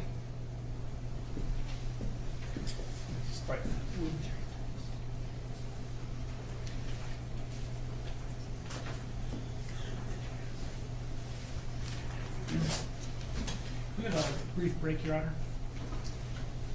Yes, we can. So it's 20 after, are you talking 5, 10 minutes? Should be fine. I think. Okay. So we'll take 5 to 10 minutes and come back with the prosecution's further.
Thank you. You can be seated.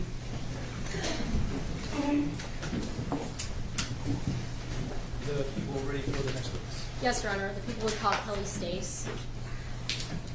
Kelly Stace.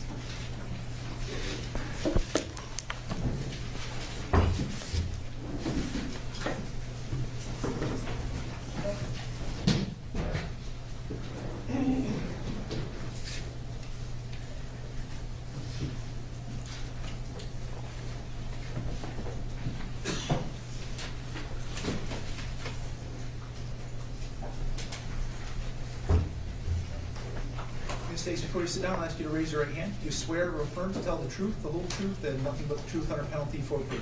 Yes. Okay, you can go ahead and sit down. I'll ask you just to keep your voice loud so that everyone in the courtroom can hear you. Okay. Can you please state your name and spell it for the record? Kelly Stace, Kellistace. All right. Ms. Stace, where were you employed in April of 2021? Salon Lucero in Tecumseh. And what do you do at Salon Lucero? I used to work there. I no longer work there, but I do. I'm an esthetician, so I specialize in brows and lashes. Okay. And so when you say lashes, can you walk me through that process? I don't know what that means. So I do eyelash extensions. I do lift and tints, which is more of a perming process. Okay. During the course of your employment, did you meet Dee Warner? Yes, I did. And do you recall when that was? No, not exactly. Okay. How long had you known Dee Warner, if you can recall, in April 2021? Probably about a year to a year and a half. Okay. And was she a client of yours Yes. at that time? And how long had she been a client? That whole time you'd known her? Is that how you Yes. met her? Okay. And what service did you do for Dee? Eyelash extensions. Okay. Can you describe the process of doing eyelash extensions? Yes. So the client's eyes are closed, and you're adhering one synthetic lash to each one of their natural lashes. Okay. And did you have an appointment scheduled with Dee Warner in April of 2021? Yes. When was that?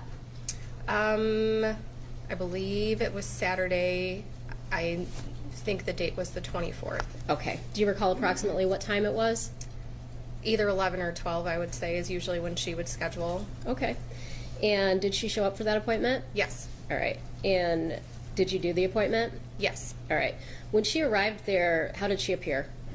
Very upset. She was crying, shaking. She sat for a few minutes so she could stop crying. Okay. Her crying, would that affect your ability to do her lashes? Yes. All right. Why?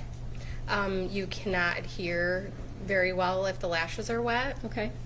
All right. So she sat there for a little bit, and at some point you ended up doing her lashes. Yes. All right. And while you were doing her lashes, did anything happen that you remember? Yes, we had a conversation briefly about, she was upset, asked me to talk about. I would agree with that, Your Honor. So did, while she was getting her lashes done, did anything happen? Can Can you elaborate a little bit more? Sure. Do you remember if Miss Warner got a phone call while she was getting her Yes, lashes she done? did. She got a few phone calls while she was in there. Okay, how many phone calls do you think she got? At least 2 that I remember. All right.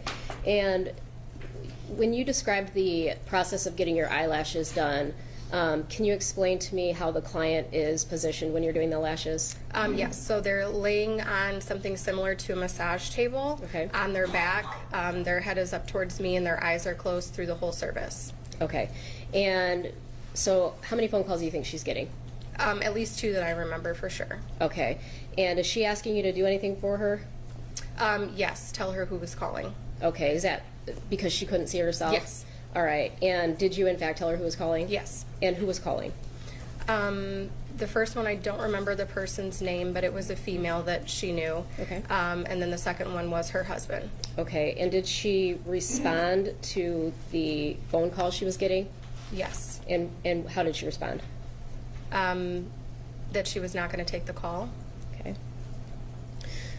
During the course of Dee being a client of yours, did you develop a close relationship with her? Yes. All right. How describe that for me?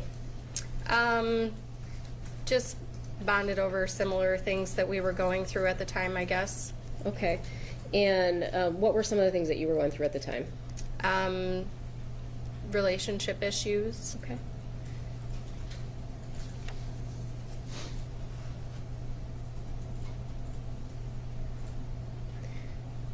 When Miss Warner left your office that day, did she make any additional appointments? Yes. All right. And how many appointments did she make? She made 2 more appointments. All right.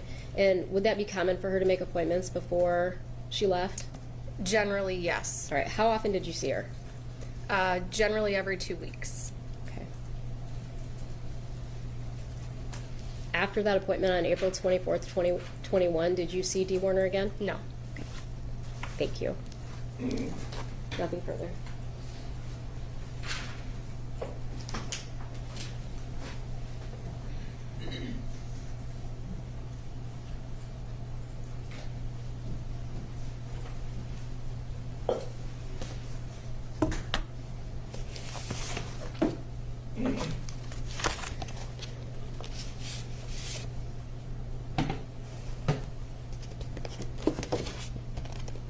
Good afternoon, Ms. Stace. Hi. How often, you said, I believe you testified Miss Warner would come to you every 2 to 3 weeks? Generally, yes, every 2 weeks.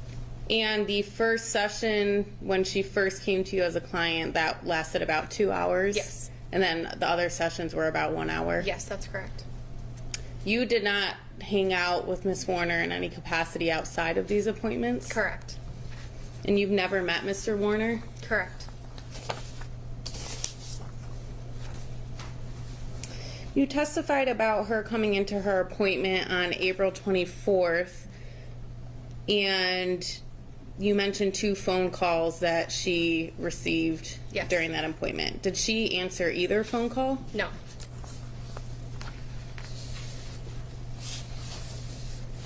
You've never seen any red marks on Miss Warner? Not that I recall, no. And you've never seen any bruises on Miss Warner? Not that I recall. I have nothing further. No follow-up, and she can be excused, Your Honor. That's correct, Your Honor. We have no issue with that. Thank you. Okay, thank you for your time, Ms. Stacy. You are excused from your subpoena, so Thank you. if you want to remain in the courtroom, you can.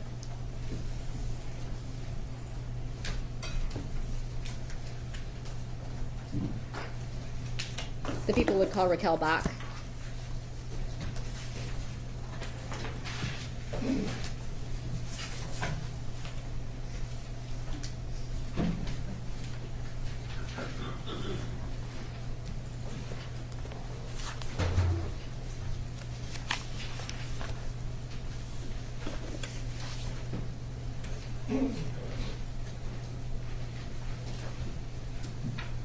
Good afternoon. Would you raise your right hand, please? Do you swear or affirm to tell the truth, the whole truth, and nothing but the truth under penalty for perjury? Yes. Okay, you can go ahead and sit down.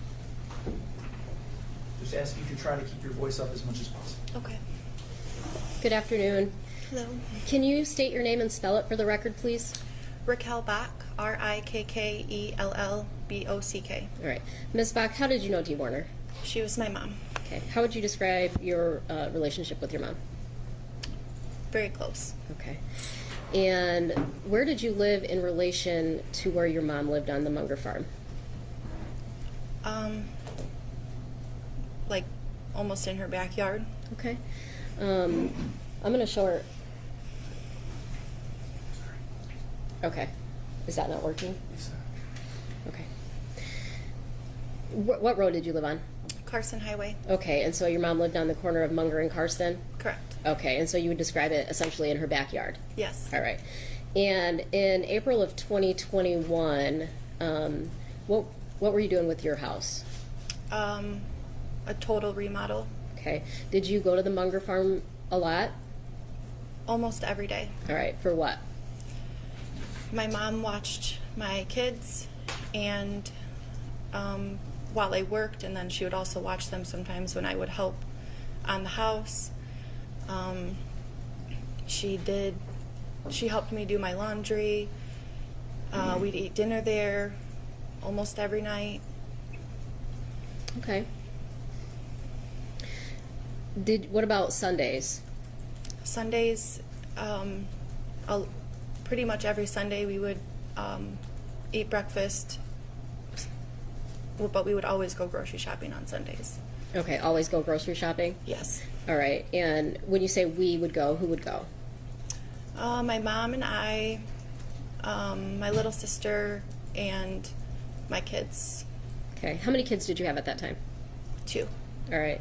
And when you guys would go for breakfast, who would be part of the Sunday breakfast usually? Just kind of depended on the day. Sometimes it was just me and my kids and my mom and Lena. Sometimes my boyfriend Dustin would be there with us. Just depended on the day. Okay. And you're familiar with Dale Warner then, I'm assuming? Yes. Okay. And would he be around for Sunday breakfast? Every once in a while. Who usually cooked Sunday breakfast? It kind of depended. If we had it, sometimes Dale would cook it. Sometimes I would cook it. Sometimes my mom would cook it. Okay. Just so we're all clear, so you're talking about Dale, and I saw you nod your head. So is the Dale that you're referring to, is he in the courtroom today? Yes. All right. Can you point to him and identify what he's wearing for the record? A gray suit. I'd ask the record to reflect she's identified the defendant. No objection, thank you. Record will so reflect. All right. So in April of 2021, what vehicles was your mom driving? She had a black Escalade and a black Hummer. All right. Was there one that she would drive more? Was it more common for her to drive than the other?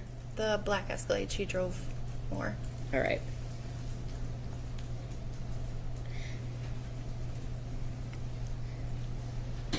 Were you at the Munger farm at any point in time when your mom had a concern about the Hummer, a device in the Hummer? Yes. Okay, and did you actually see that for yourself? Yes. Okay, and what did you observe? I observed a piece or a small device. Okay. Who actually found that item? My mom. Okay, and who's Dustin Lally to you? My boyfriend. Okay, was he present there too? Yes. All right, was it your mom that found it or was it Dustin that found it? It was my mom that found it, who showed us and asked what it was. Okay, and she had that conversation with both of you or just Dustin? Both of us. All right, and did you identify that item or did Dustin? Dustin did. Okay.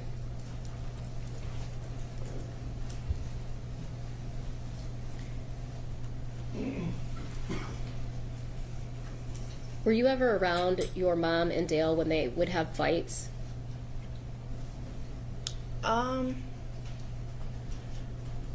feel like a lot of the fights were over the phone. I mean, I did live there, so I was present. I could hear from my bedroom. Yeah. Did you have a chance to observe your mom's reactions to Dale when, if they would be fighting and he would try to give her a massage or touch her? Yes. All right. And can you describe those reactions? Uncomfortable. What do you mean by uncomfortable? What would she do? Almost freeze.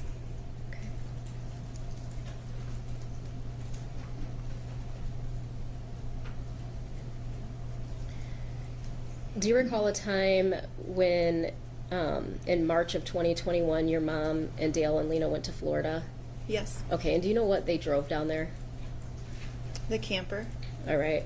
And when they came back from Florida, do you recall seeing the Hummer at the house? Yes. And where was that parked at? Outside of the sliding glass doors. Okay.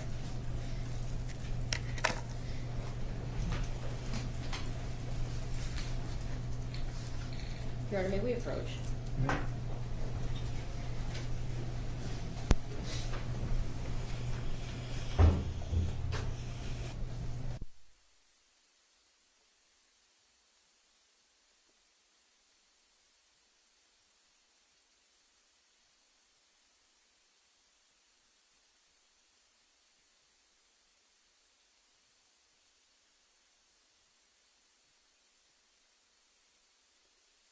Issue in the courtroom right now, so we're going to take a short recess to try to get that resolved. As soon as we do, we will bring you back in.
Yes, sir.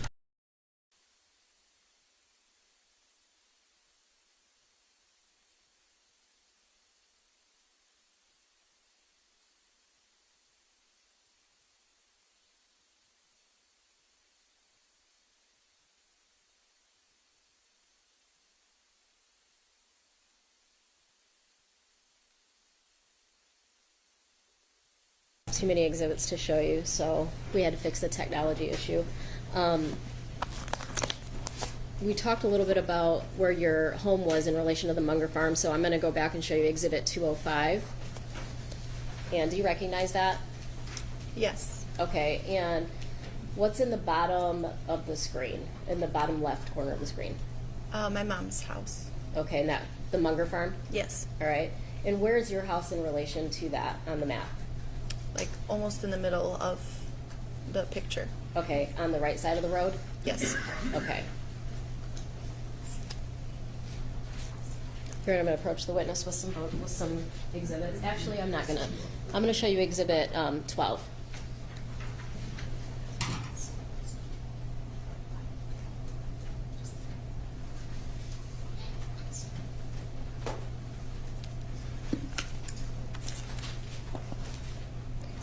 Exhibit 12, do you recognize that? Yes. All right, what's that? My mom's house. All right, what side of the house? The back side of the house. Okay, so if you're on Munger Road, you would have to go behind the house. Correct. All right. Exhibit 13, what's that? The sliding glass doors in the back of the house. Okay. Exhibit 14, The front of the house. from Munger Road? Yes. Okay. Exhibit 15, The side of the house that faces Carson. okay. Exhibit 16, the other side of the house. Okay. Exhibit 17? Inside the garage. Okay. And is that your mom's Cadillac that you were talking about? Yes. All right. Exhibit 18? The Hummer. Exhibit 19? Same Hummer. All right. And is that where your mom would normally keep that Hummer parked, or where would it normally be? Yes, that's where it was. Okay. Exhibit 20?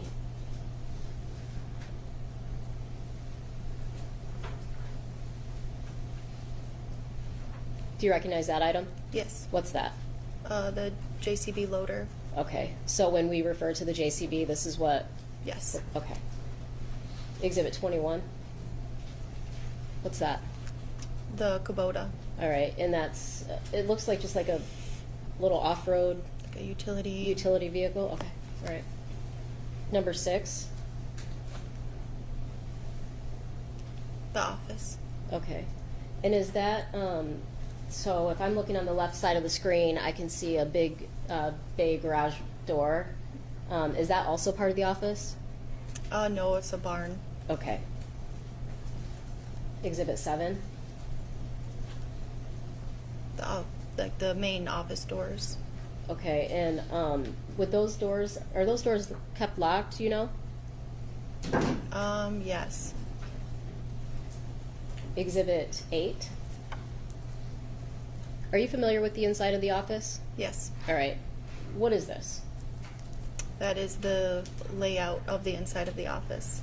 Okay, so I see on the bottom of the screen there's, so it says the main office, and then you can kind of see the bottom of the screen where the doors, would that be the front doors that we just looked at on the previous slide? Yes.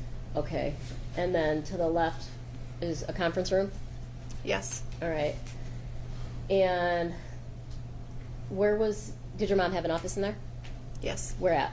Right when you walked through the front doors. So in the part that's labeled main office? Yes. All right. And then so if I walk through the doors and I take a right, where am I going?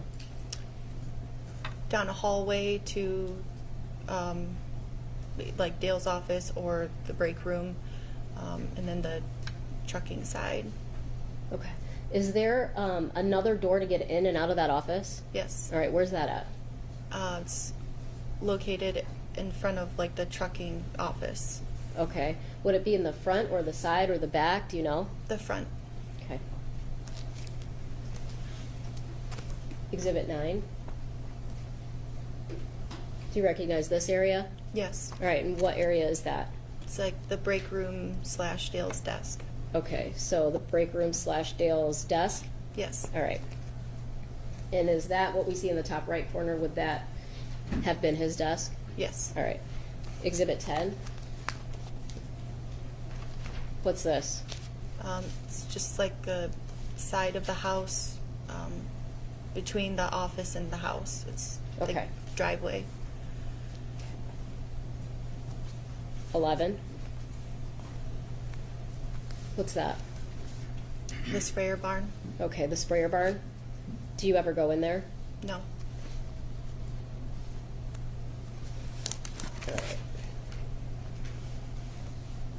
Just wanted to get a little bit of layout of the property out there on Munger. So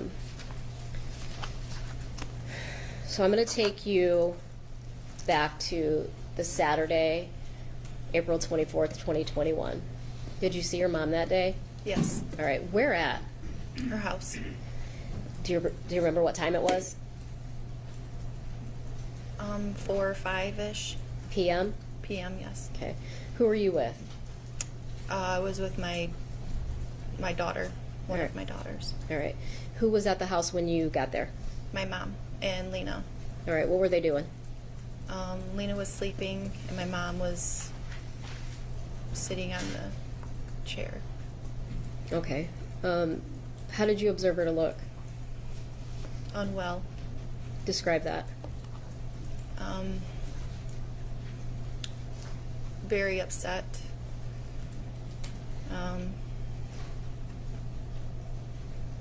Almost the shell of herself.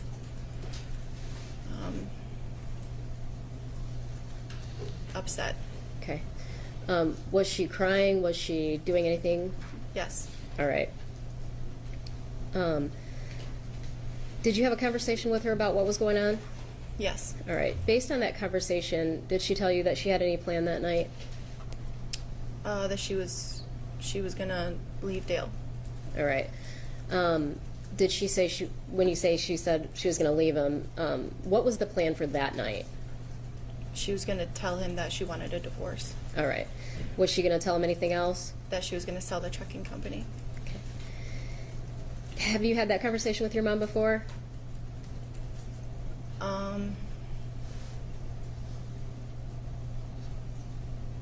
Not necessarily in that context, but the sale of the trucking company, no. Okay. Had she talked about divorce with you before? Yes. All right. So that wasn't something that was uncommon? Correct. All right. But this was the first you were hearing about selling the business? Yes. All right. And what time did you leave the house? I wasn't there very long, maybe an hour, so 5, 6. Okay. I don't even think I was there that long. All right. Did you have a plan to come back to the house later that night? It was kind of up in the air. She asked me if I wanted to come back for dinner, but I wasn't sure, so I didn't necessarily have a plan for that night. Okay. Did you text your mom at all that night?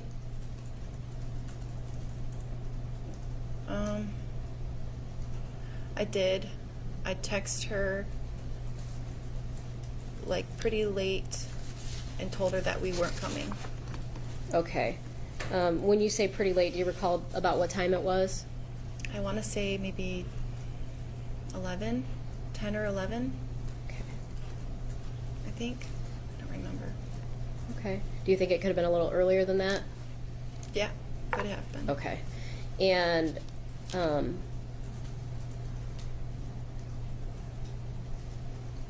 well, if I let you read this report, would it refresh your recollection as to the time? Yeah.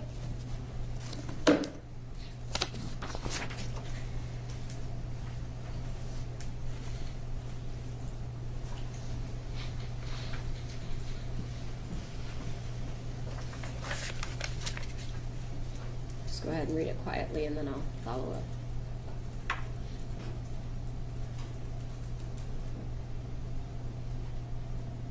Okay.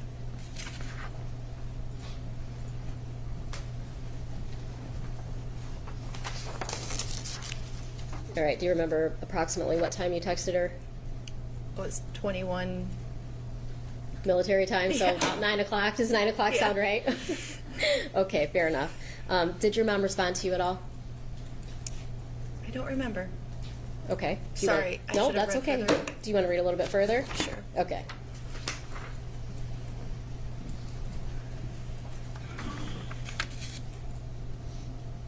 Oh, Did that refresh your memory? Yes. Okay. Did she respond to you at all? no. Okay.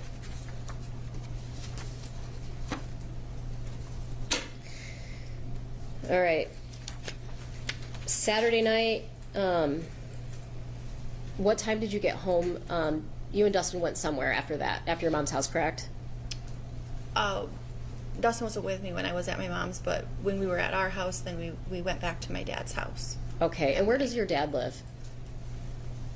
Maybe 3 miles from my mom's house. All right. Would you have to drive by your mom's house to get back to your house? Yes. Do you recall approximately what time you drove back by her house? I think it was like 10:30. Okay. And did you look over at the house? Yes. Did you observe any of the lights on? Yes. And at that time of night, was that odd to you? Did that stand out to you? Yes. All right. Why? Because the living room, like, main lights weren't typically on, especially that late at night. Okay. All right. And did you observe the Hummer? Yes. Where was the Hummer parked at? Behind the house, by the sliding glass doors. All right. And how did you observe the Hummer parked behind the house? It's when you drive by from the one side. It's basically right on the back of the house. Okay, so you can see it from the road? Yeah. Okay. I'm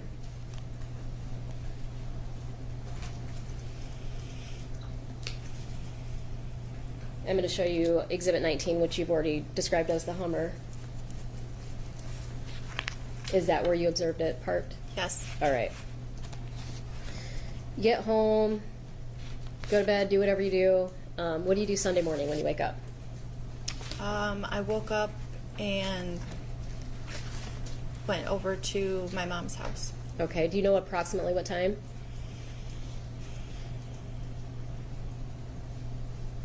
8:30, 9 o'clock. Okay. Who went over to your mom's house with you? Me and Dustin and our kids. All right. And was that for your Sunday breakfast? Yes. All right. What'd you do when you got there? We went in and just kind of started making breakfast.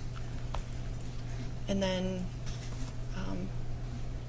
I texted my mom and asked her what she was doing. I believe that's what I asked. And I didn't get a response. Okay. And does your phone tell you if a message doesn't go through? I don't know. Okay. So you texted your mom, asked her what she was doing. Did you observe her in the house? No. All right. Then what'd you do? I kind of walked around the house a little bit to see if anybody was there, and nobody was there. Okay. When you say you walked around the house, where all did you go at that point in time? The living room is like right off of the kitchen, so I looked in the living room, and then in her bedroom. Okay. What'd you do after that? And then I remembered that I saw the Hummer parked down at the office along with the JCB, so I figured she was at the office. Okay. So when you arrived there Sunday morning, you saw the JCB and the Hummer parked outside the office? Correct. All right. And so you walk down to the office. What do you do?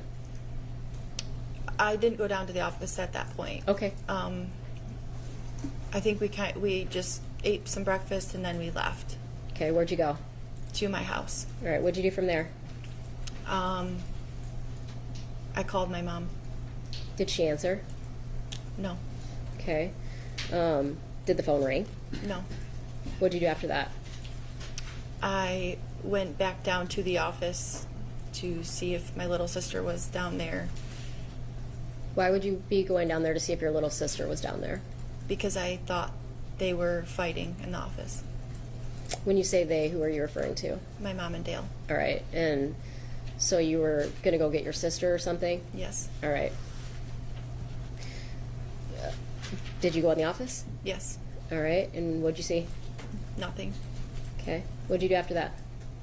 I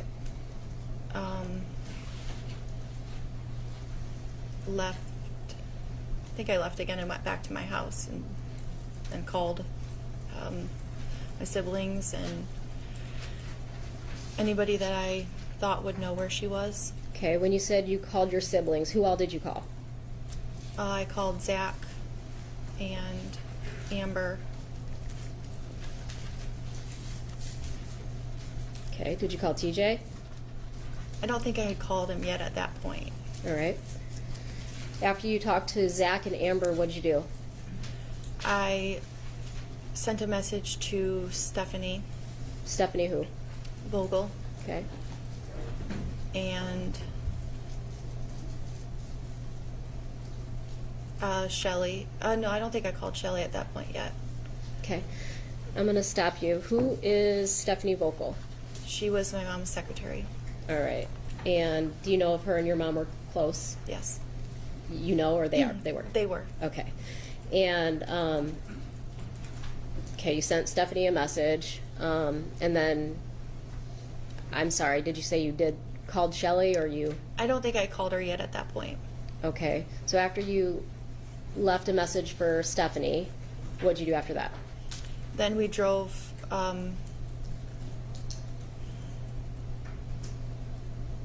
to my uncle's farm.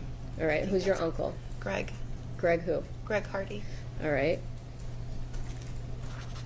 Why did you drive over there? Because I thought maybe she was down there, my mom. All right. Why did you think that she might be down there? Because sometimes when my mom and Dale would fight, she would go to Shelly and Greg's. All right, and so who is Shelly? Greg's wife.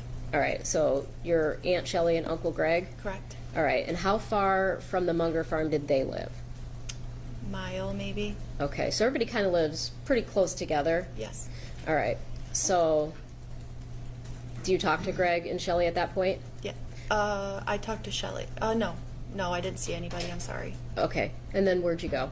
I went to Shelly and Greg's house, Okay, which is another mile or so down the road. all right. Did you talk to him at that point? I talked to Shelly. All right, and what'd you do from there? Shelly came along with us then, and we went up to the property in Onstead. Okay, when you say Shelly came along with us, are you still with Dustin and the kids? Yes. All right, so it's you, Dustin, the kids, and Shelly. Yes. All right, and you went to the property in Onstead. Can you give me a location? The Cedar Point property. Okay. Or do you need a road? If you know the road, that'd be great. I mean, it was off of yeah. M50? M50? Yeah. Okay. And M50 and Tipton, does that sound? No, M50 and Onstead Highway. Onstead Highway. Okay. So you guys load up, drive out to you call it the Cedar Point property? Yes. All right, what do you do at Cedar Point? We pulled in, and Dustin went in to see into the barn to see if she was in there. Okay, and She was not there. okay. What'd you do after that? Came back to my mom's house. And then? Looked around the house some more just to see if we missed something maybe the first time. All right, so this time, where all did you look when you go back to the house? Pretty much everywhere. The garage, her car was there. We went in, her bedroom or bathroom, and then we went upstairs to the bedrooms. Okay. What did you do after you looked through the house and you can't find her?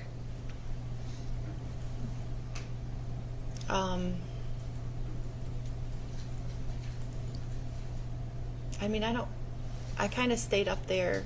Dustin went down to the office. Okay. Did you at any point in time call Dale and ask, where's Mom?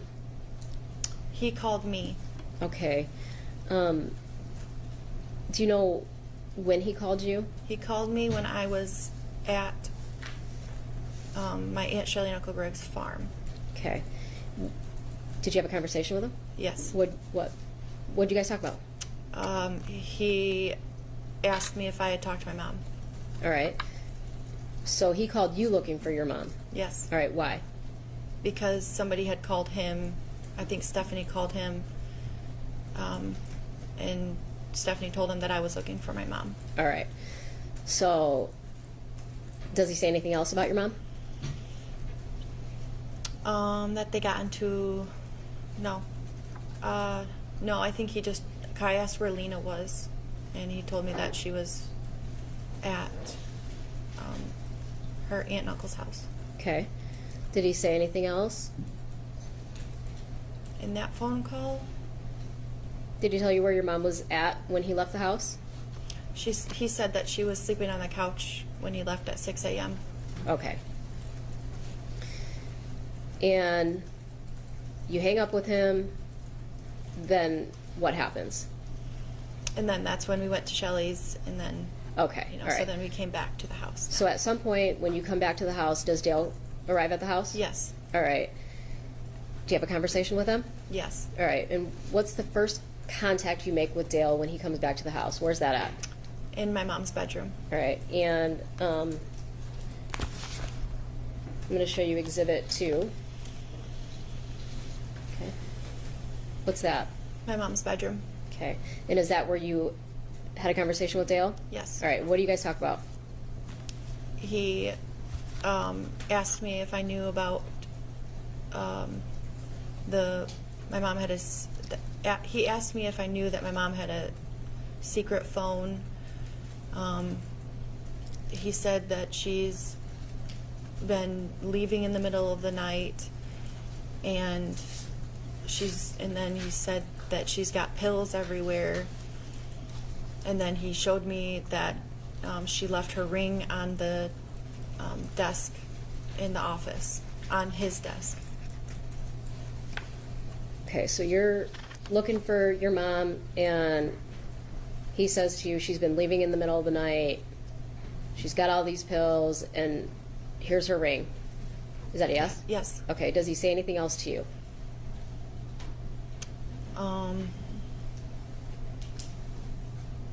At that point, I don't think so. Okay.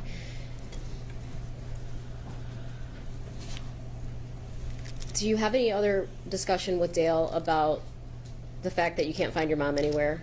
Yes. All right, and what do you guys talk about?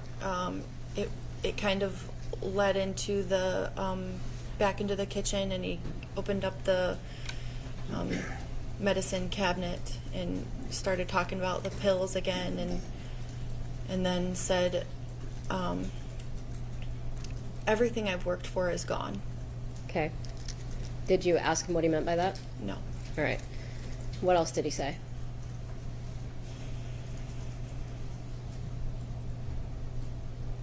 I don't really remember. Did he tell you that they had any discussion or any fight the night before? Objection leading. Ms. Weiss? If you don't remember, can I refresh her? I'd like to refresh your recollection.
Do you remember that conversation? Yes. Okay. What else did Dale say to you about their conversation that night? Well, he told me that they barely fought, and he gave her a massage. She fell asleep, and he picked her up and put her on the couch. And in their fight, he asked her if she loved him, and he said, you know, through sickness and in health, and for rich or for poor, and so on. He read her the vows, essentially. Okay, so he said they're fighting, and he read her their vows. Yes. Okay. Do you stay there and continue to talk to Dale, or what do you do after you have that conversation with him? He ended up leaving the house. I stayed just a little bit longer, and then I left. All right. Where did you go? I dropped my kids off at a friend's house. Did you talk to Dale about any concerns you had, or what you wanted to do next because you couldn't find your mom? Yeah. All right, and what did you want to do? I wanted to call the hospitals to see if she had checked herself in somewhere, phone records, call the police. Okay, what would you call the police for? Missing person. All right. And did you tell Dale that you wanted to do that? Yes. And how did he respond? He said, well, I'll take Lena to school in the morning, and then if she's not back by then, I'll stop by the police department. Okay. Throughout the course of your mom's marriage to Dale, did you know her to leave at times? Yeah. Okay. And so it wasn't common for her to leave for, do you know how long she would leave for? Maybe a day, maybe 2. All right. And how long do you think your mom was married to Dale? 15 years? Okay. In the course of that 15 years, the times that you have knowledge of, how many times do you think your mom left for a day or two?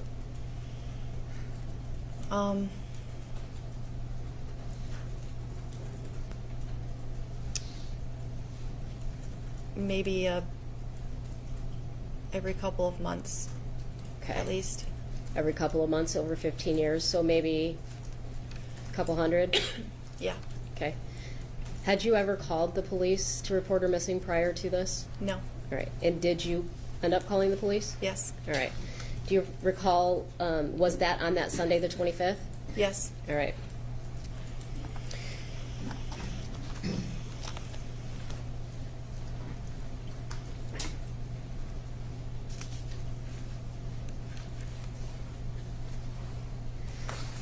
Did you have the opportunity to look at a somewhat mild autopsy photograph of your mother's clothing? Yes. All right. And did you recognize the clothing that she was found in? Yes. And what was she wearing? Pajamas. Okay. Thank you.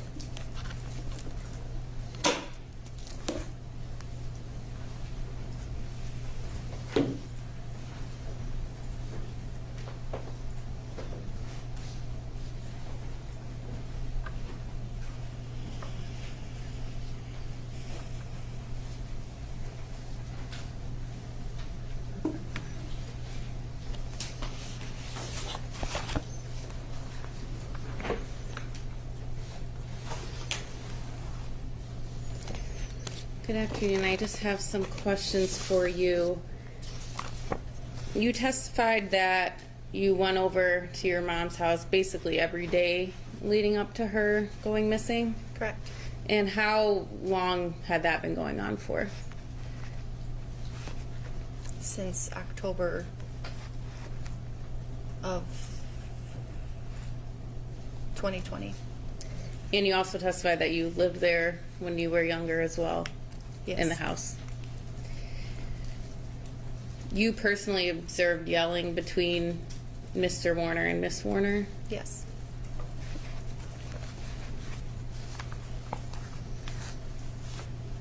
You'd classify your mom as a yeller? Yes.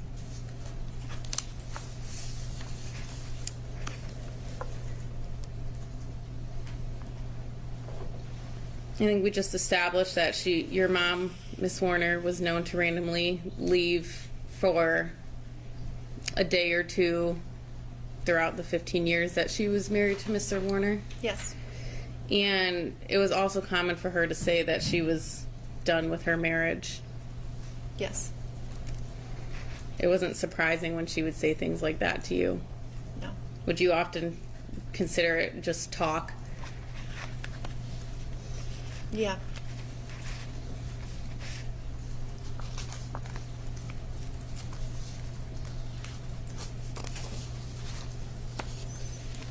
It was also common for her to say that she was done with her businesses as well.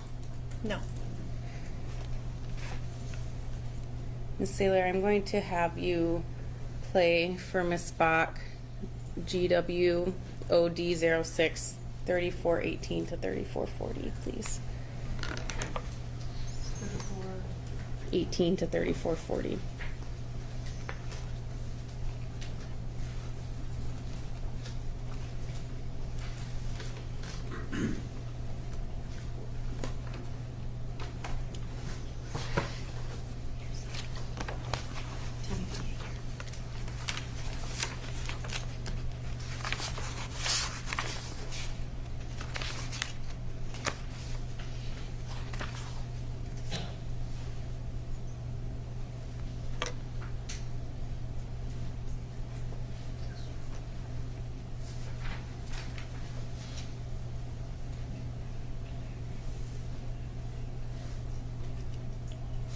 $34.18.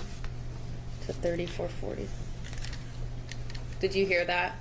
I did, but that's not, You told the police that your mother, Miss Warner, would commonly say that she was done with the marriages and done with the businesses. done with the marriages. You also said she was done with the businesses, and that's what she told your brother that day, and that was a common thing. That's not exactly how it was meant. But that's what you said. I mean, I guess if that's not exactly, she was commonly saying she was done with the marriage with Dale, but that was the first time I'd heard her say that she was going to sell the businesses. Your mom suffered from chronic migraines, Yes, and she also had chronic neck pain. yes.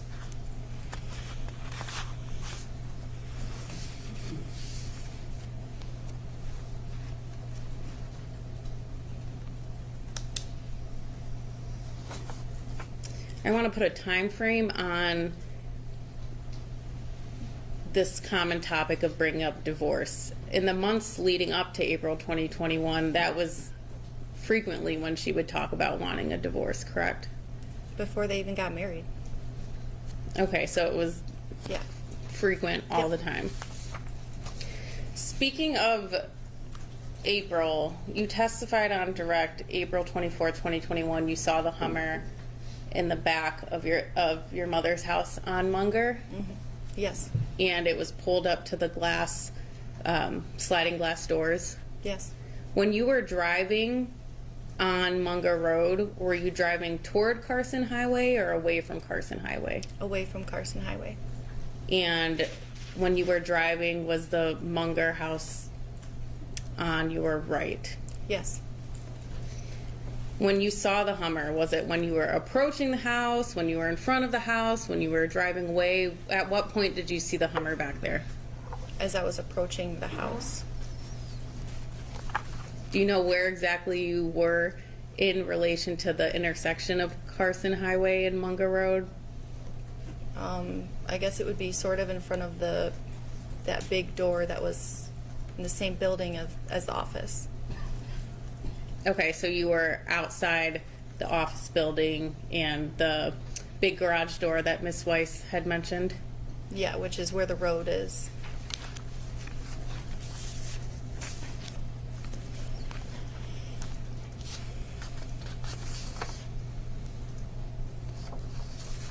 I want to move to April 25th. You went over around 9:30 a.m. to your mother's house, Yes, and you just walked right in. You didn't knock. right. That's something that you would typically do? Yes, The door was unlocked. yes, You couldn't find your mom, so you went back outside. no, After you were in the house, you were there for a certain amount of time. You eventually left the house. right, yes, And so you went back outside, you went to your house, yes, and when you sat in your driveway, that's when you made the phone calls. yes, After you made those phone calls, then you went back to the office on Munger. right, When you got to the office, you just walked in. yes. At that point, when you had gotten to the office, none of your siblings were there yet? No, The door, was it unlocked when you had walked in? the trucker side office doors were unlocked more than the main office doors were unlocked, so yes, And you used that door? yes, At some point after that, you also went back to your mother's house and looked around? yes, You walked around the property on the farm? I did, yes, And when you had arrived to the Warner home on April 25th, you didn't see any stains on the couch? no, You didn't see any marks on the couch? no, You didn't see any stains or marks on the carpet? no,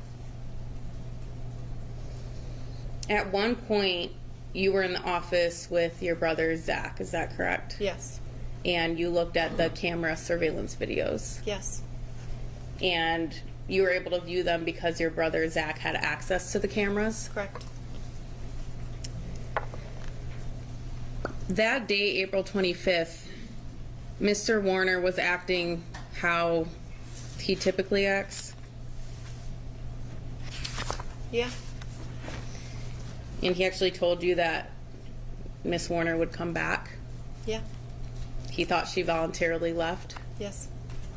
And that's why he didn't feel the need to call the police or do anything at that point in time. Correct.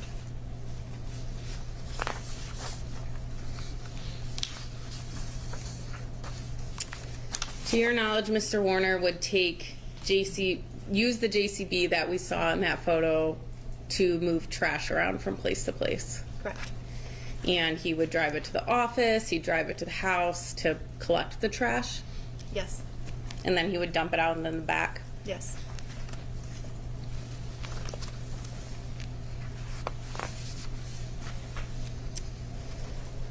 Your mom, she liked attention.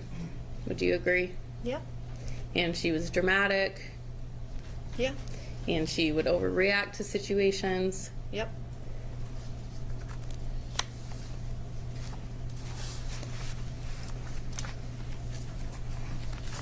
And I have no further questions.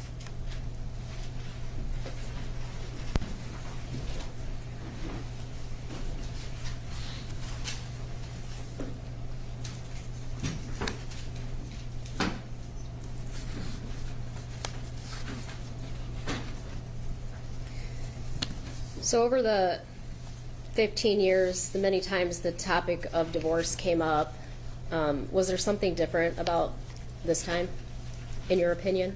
In my opinion, yes. Okay, what did you observe that made you feel this was different? Because my mom is a reactor and she's going to yell and have an argument, but this time she was almost calm. Okay. Nothing further.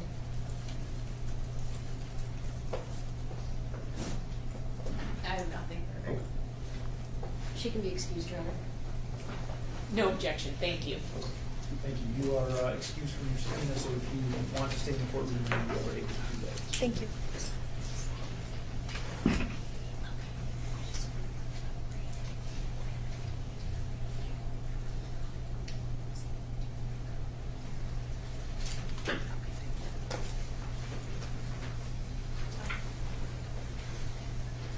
You ready for me? Yes. Okay. The people would call Amy Alexander. Thank you.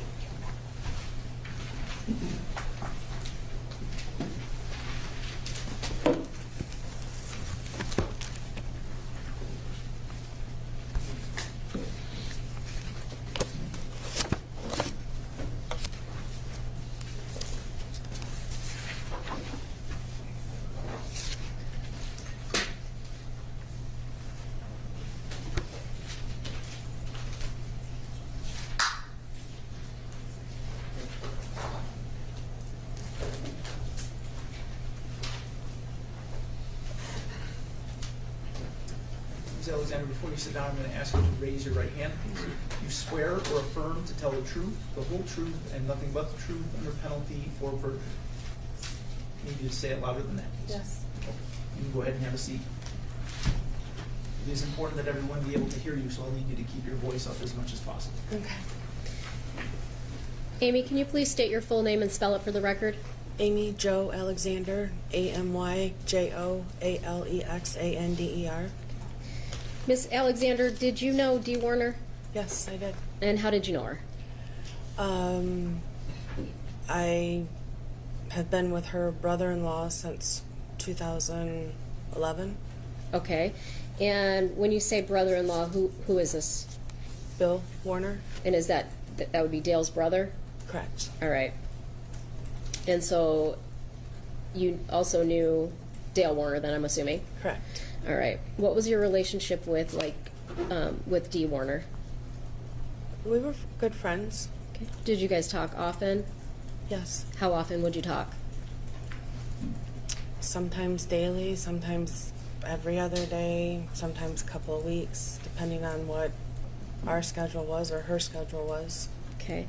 And in April of 2021, Dee had a 9-year-old daughter. Is that accurate? Yes. All right. And you have a child of similar age. Is that Yes. accurate? All right. Were those kids close? They were very close. Okay. Did you guys often do things together? Yes. All right.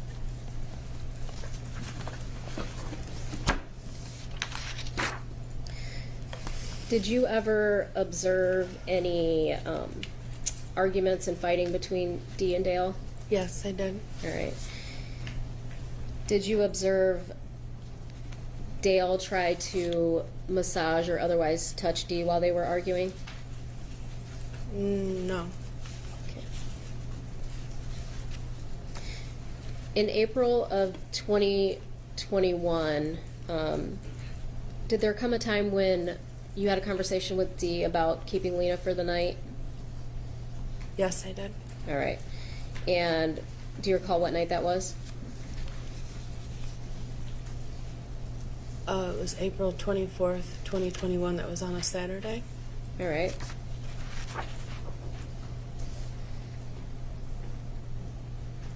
Did you talk to Dee that day? I did. Okay. Text message, face to face. How did you talk to her? Text message at first. I don't remember if there was a phone call involved, and then I went over to their house and picked Angelina up. All right. Do you remember what time you got to the Warner farm?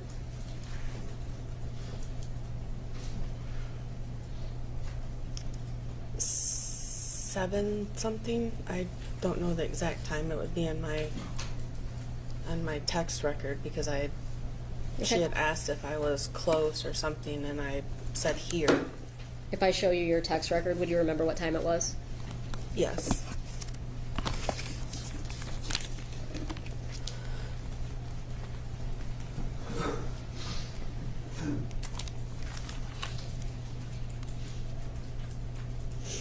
Hold on, don't. Oh, Just, okay. just. Did that refresh your recollection? Yes. All right. What time did you get there? 7:42. All right. Who did you go to the house with? My daughter and one of my daughter's little friends. All right. Did you go inside the house when you got there to Dee's house? No, I just stood on the deck out back.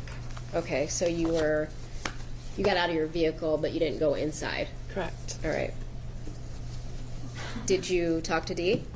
Yes, I did. All right. Tell me what observations you made of Dee.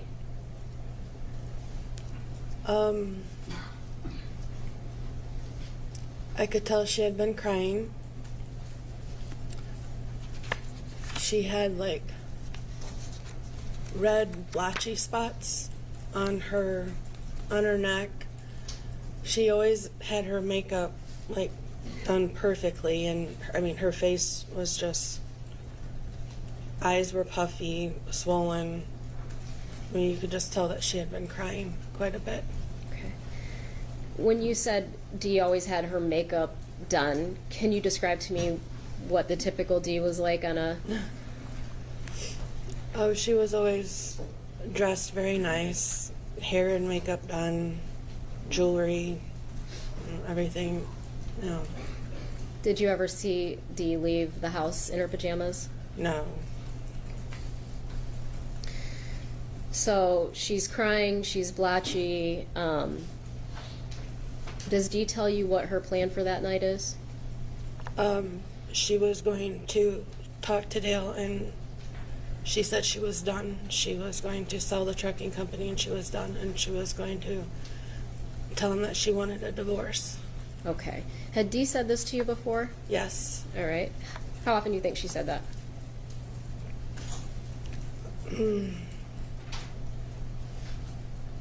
A handful to a couple handfuls of times. All right. Was there anything different about this time, in your opinion? Yes. She was, there was just something about her that was different.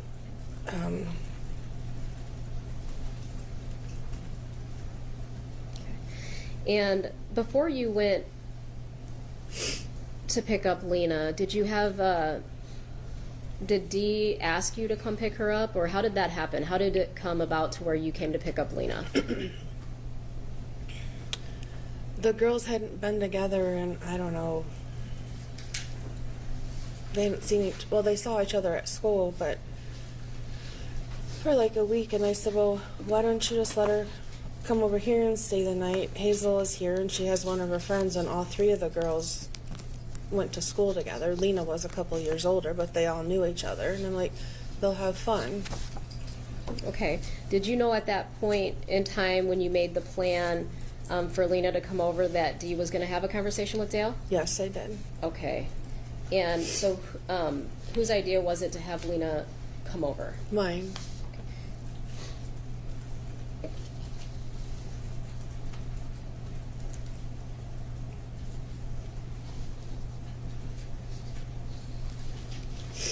Do you know if Dee was going to have Angelina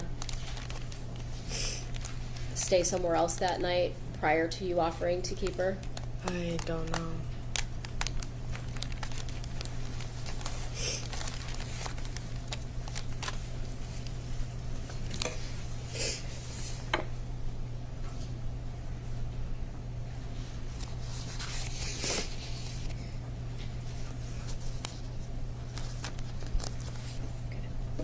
I have nothing further.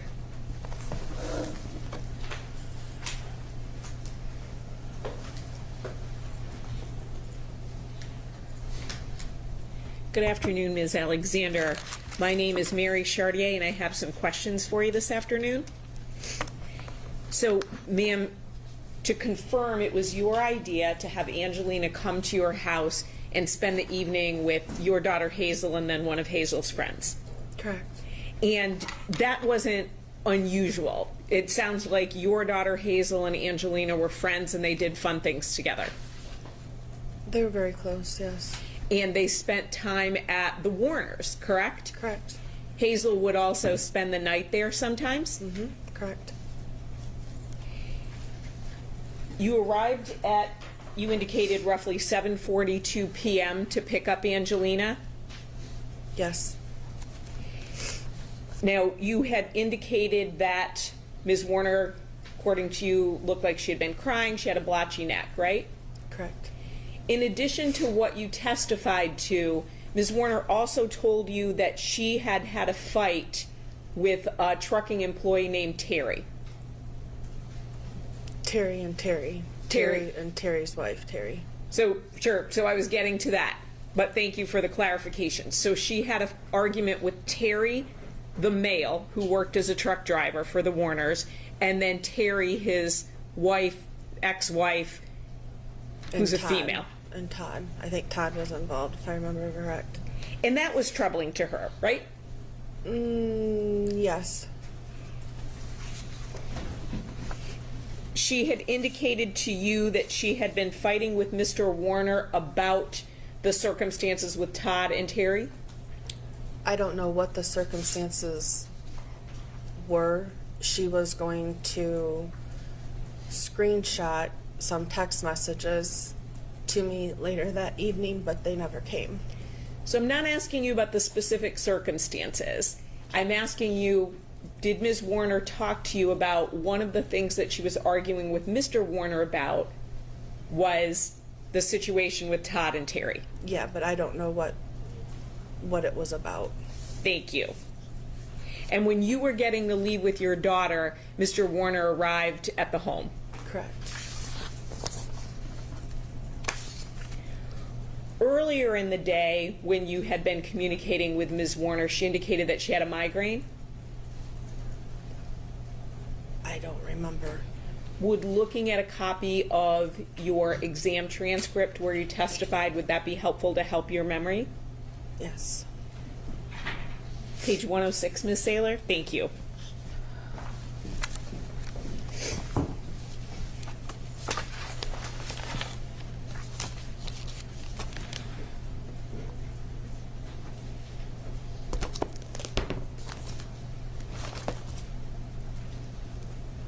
Okay. Did that refresh your memory, ma'am? Vaguely, yeah. Ms. Warner had indicated to you that she had a migraine earlier that day.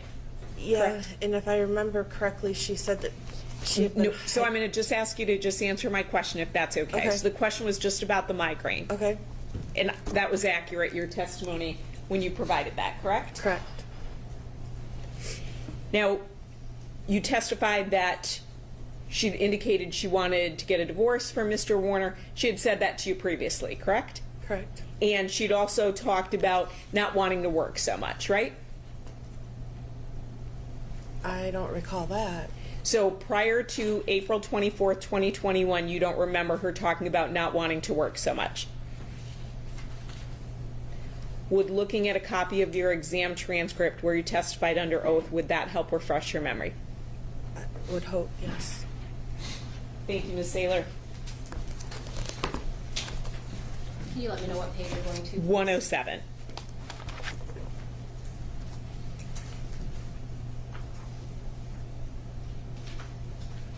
And if you start maybe at the bottom of 106, that might help put it into context.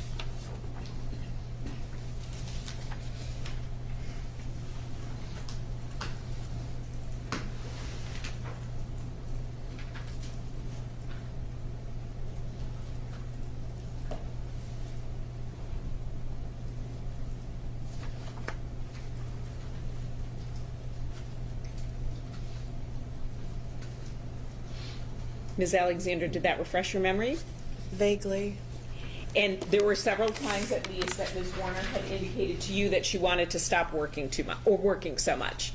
She did want to spend time with her grandchildren, yes. Thank you.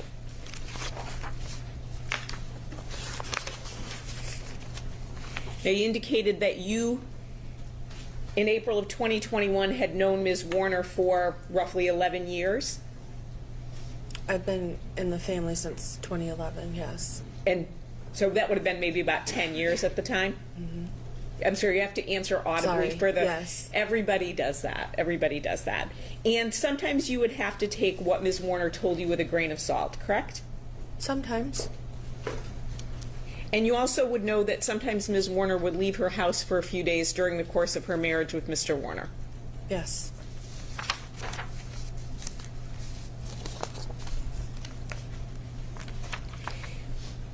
When you observed arguments between Mr. and Mrs. Warner, they were only verbal that you saw, correct? Correct. You did hear Ms. Warner yelling, but you did not hear Mr. Warner yelling back, right? Correct. I have no additional questions. Thank you, ma'am. Mm-hmm.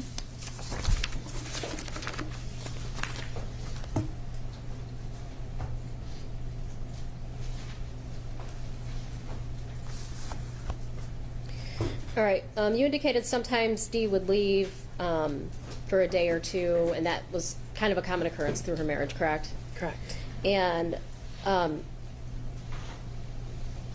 often would you call or text Dee? Sometimes daily. All right. Sometimes And did, multiple times a day. were there times that she just didn't respond to you? No. All right. She would always respond. All right. And do you know, from your personal knowledge, if any of these times that she would leave the home for a day or two, did she still stay in contact with you? Sometimes.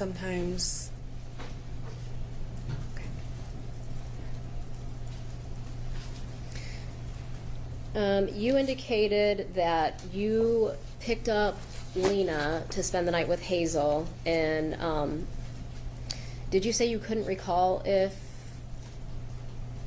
Dee had other plans for her that night, or what was your response to that? Objection, it exceeds the scope of cross. I didn't ask about that. She did ask about Lena, her picking up Lena that night and how it was her idea. You could ask Robin's up here. But I didn't ask if she had other plans. So thank you.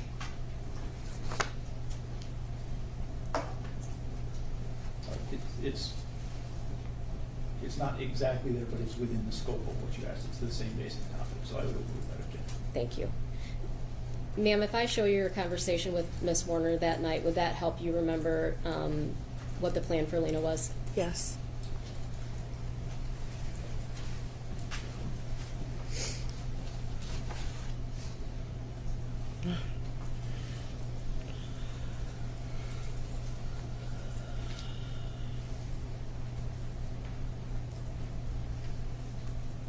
So Cal. Did that refresh your recollection? Yes. And did Miss Warner have a plan for Lena that night? She said she was gonna call Cal. Okay, and that's when you offered to pick her up? Mm-hmm. Is that a yes? Yes, sorry. That's okay.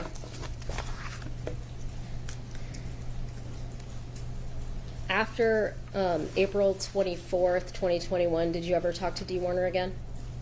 No. Thank you. Nothing additional, thank you. Okay. Can you excuse Ms. Alexander from the subpoena? Yes, Your Honor. Yes, Your Honor. Okay. Thank you, Ms. Alexander. You are all set. You're excused from your subpoena, so if you want to stay in the courtroom, you can do that. All right, why don't we take about a 10-minute break, give people a chance to stretch, and we'll come back and proceed.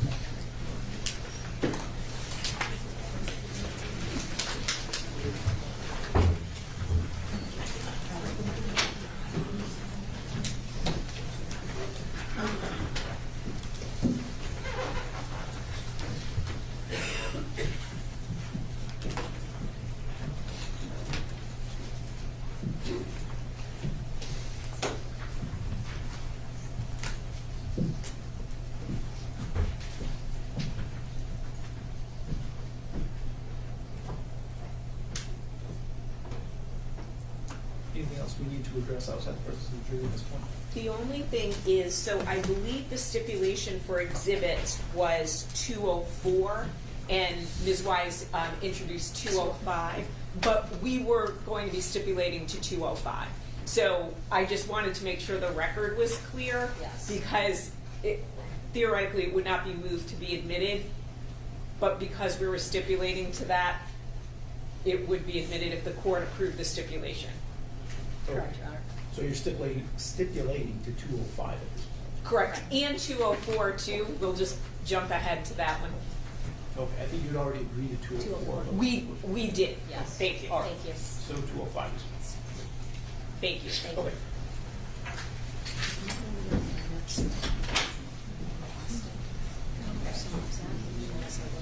Off record, it's my understanding that they have agreed, because of the next witness, that this is kind of a logical breaking point for today, so that we will adjourn for the remainder of the day and continue tomorrow morning. Is that accurate, Ms. Watson? That's correct, Your Honor. That's correct, Your Honor. Okay. All right, we can bring the jury in, and I will release them for the day.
You may be seated.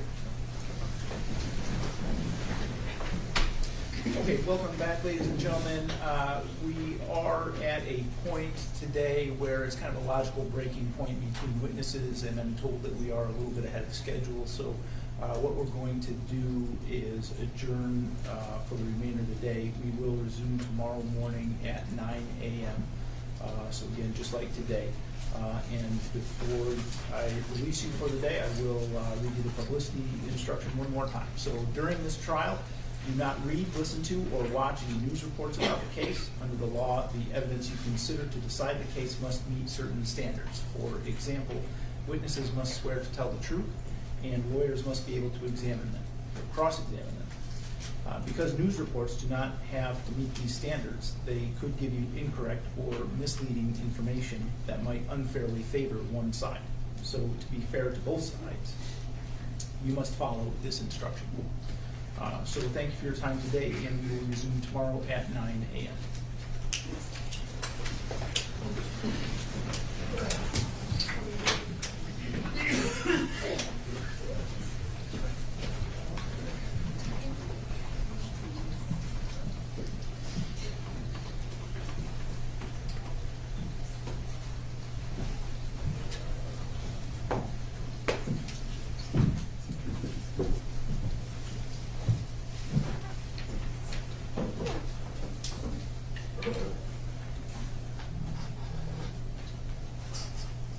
All right, is there anything else we need to address outside the presence of the jury at this point? No, thank you, Your Honor. No, thank you, Your Honor. Okay, thank you. That court will be in recess.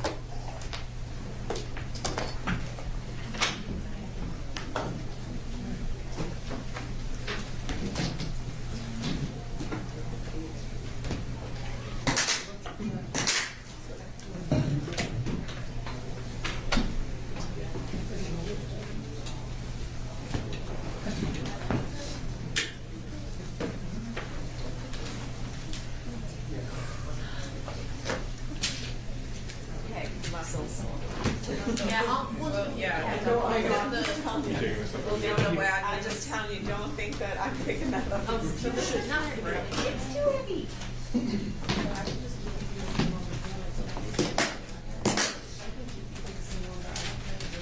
Thank you. Oh, good.